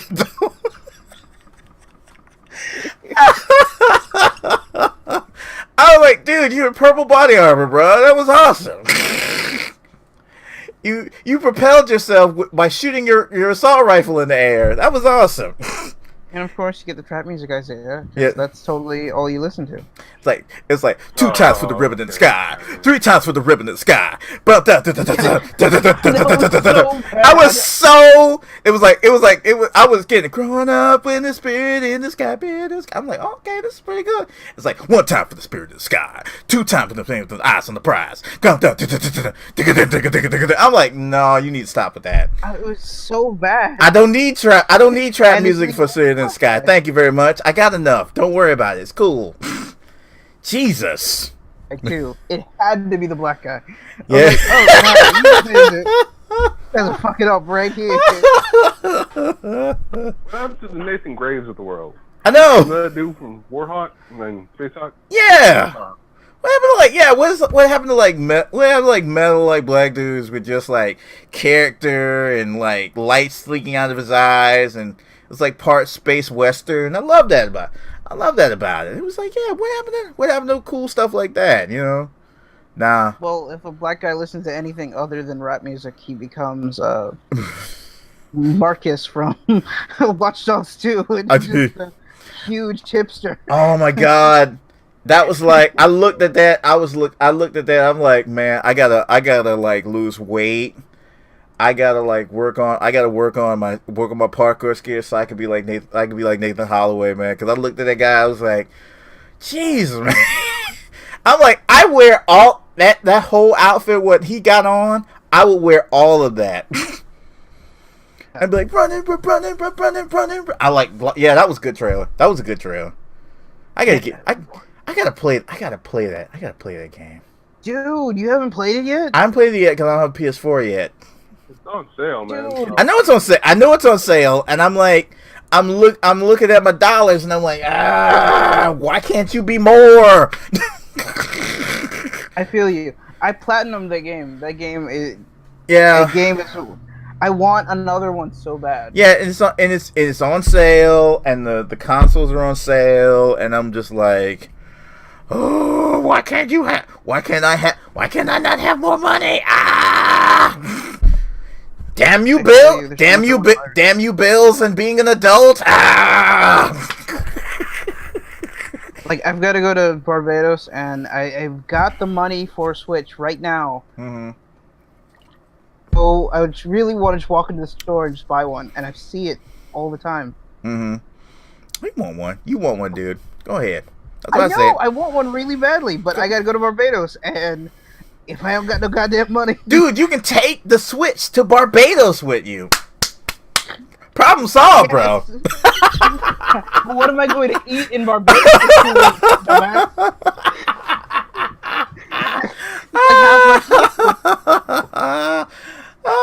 Yeah. Oh. Yeah, gonna have to wait. Gonna have to pray. Like I said, I haven't found like large sums of money lying around places, so I'm pretty much gonna hitting in the couch cushions. Like, oh, if I could find like a good $600, I'll be set. Like, I'm always at the point now, if I had $1,000 right now, whoo, I would be great. Like, that's what I'm saying. $1,000, that's like, it doesn't change your life, but it definitely changes your month. Your month is better once you have $1,000. Yeah, it's basically like, oh my god, I can breathe again. Whoo! I'm not checking my balance every 5 minutes. That is relief money. That is like, oh, whoo. That is a 3-4 minutes. That is a sweat from my brow relief right there. Definitely. You're not rejecting friends saying, "Oh no, I can't go out, bro." I can't go out, bro. Ooh, hurts. Yeah, I know, man. I know. Yeah, I know. Going through those things myself. Do I want to eat or do I want this PS4? I can stand to lose a little pounds though. I mean, you can go a month without eating, man. I mean, I can go as long as I got water, you know. I can survive for a while. I mean, I got a lot of stores, man. I'm like a doomsday prep. I got a lot of food in the house. I'm straight. I could just eat my reserves and I'm great.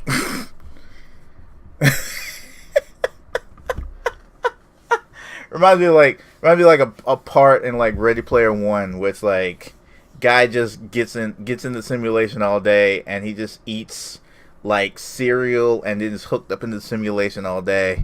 It's like that's pretty much all I do is I drink a breakfast shake in the morning and I hook myself up to simulation and I'm good for the rest of the day. I'm like, yep. Okay, I gotta make right now. Yeah, I gotta make a quick rant about Fortnite. I'm gonna keep it brief and then we can kind of end from there because I think we pretty much covered. Everybody pretty much covered E3. Yeah, I think we got it. Okay, I'll make it quick. We do. Okay, I'm gonna make a quick rant about Fortnite. Okay, Fortnite. If you've never heard of it, it's a co-op multiplayer zombie fort building game. Yes. Yeah, you probably some of you probably heard of it. Yeah. And it is. I heard about it back in 2011. Yeah, 2011. Yes, 5 years old. Because it's been in like development for 5 years and still hasn't come out yet. Okay, so here's the thing. Okay, it's gonna come out in July 25th. But that's not the problem. The problem is it's one of those early access games. So the game is not officially out. It's in what's called Founders Packs. Okay? More air quotes. You can hear my knuckles clinking in the thing while I'm saying Founders Packs. So it's in like a Founders Pack. Guess how much the Founder Pack is? 20? 50. Yeah, bully you off. One of them is 40. They're in tiers. Cool. Yeah, you got one starts at 40. The cheapest starts at 40. The mid one that everybody wants to buy is 60, and it goes all the way up to $150. No. Fuck? I know, but see, here's the thing though. This is a free-to-play game. It's a free-to-play game. It's free to get a message. Right, it's a free-to-play game. Guess when the open beta comes out for this game? I remember seeing the open beta comes out in 2008. So now they want people to spend ultimately a whole buttload of money to get this game. Again, the game is awesome. You watch it, it looks good, it looks fun, it looks amazing, it looks interesting. Yeah. It's a really cool looking premise. It's a really cool looking game.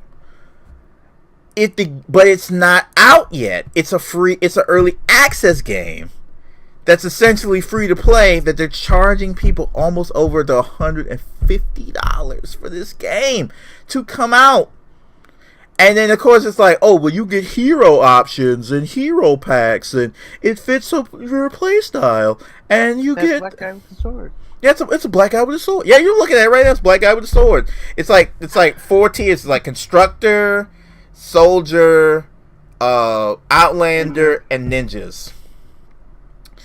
And which to make the black guy the first ninja character, yeah, I think they're saying something. I think it's saying something. I get what it's saying. They have it's a multicultural cast of characters that you can acquire. No, I just meant they weren't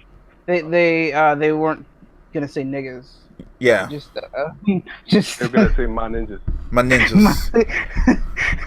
What's cracking, my ninjas? No, really. What's cracking? I'd buy that game right now. I will buy the $150 pack if that character has a My Ninja shirt.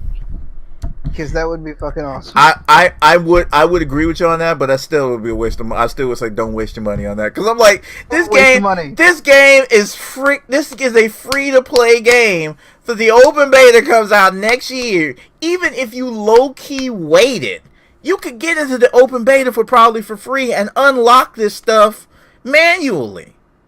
Why would you play this only to be able to say, "Hey, I was here first, y'all. I got all of the skill points."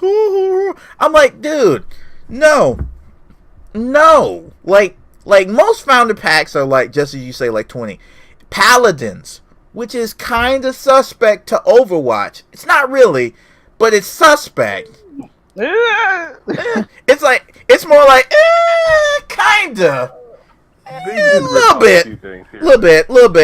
You know, yeah. even though it's funny that Paladins came out first, and Paladins looks like the ripoff. How do you become the first game out and you look like a ripoff at this point?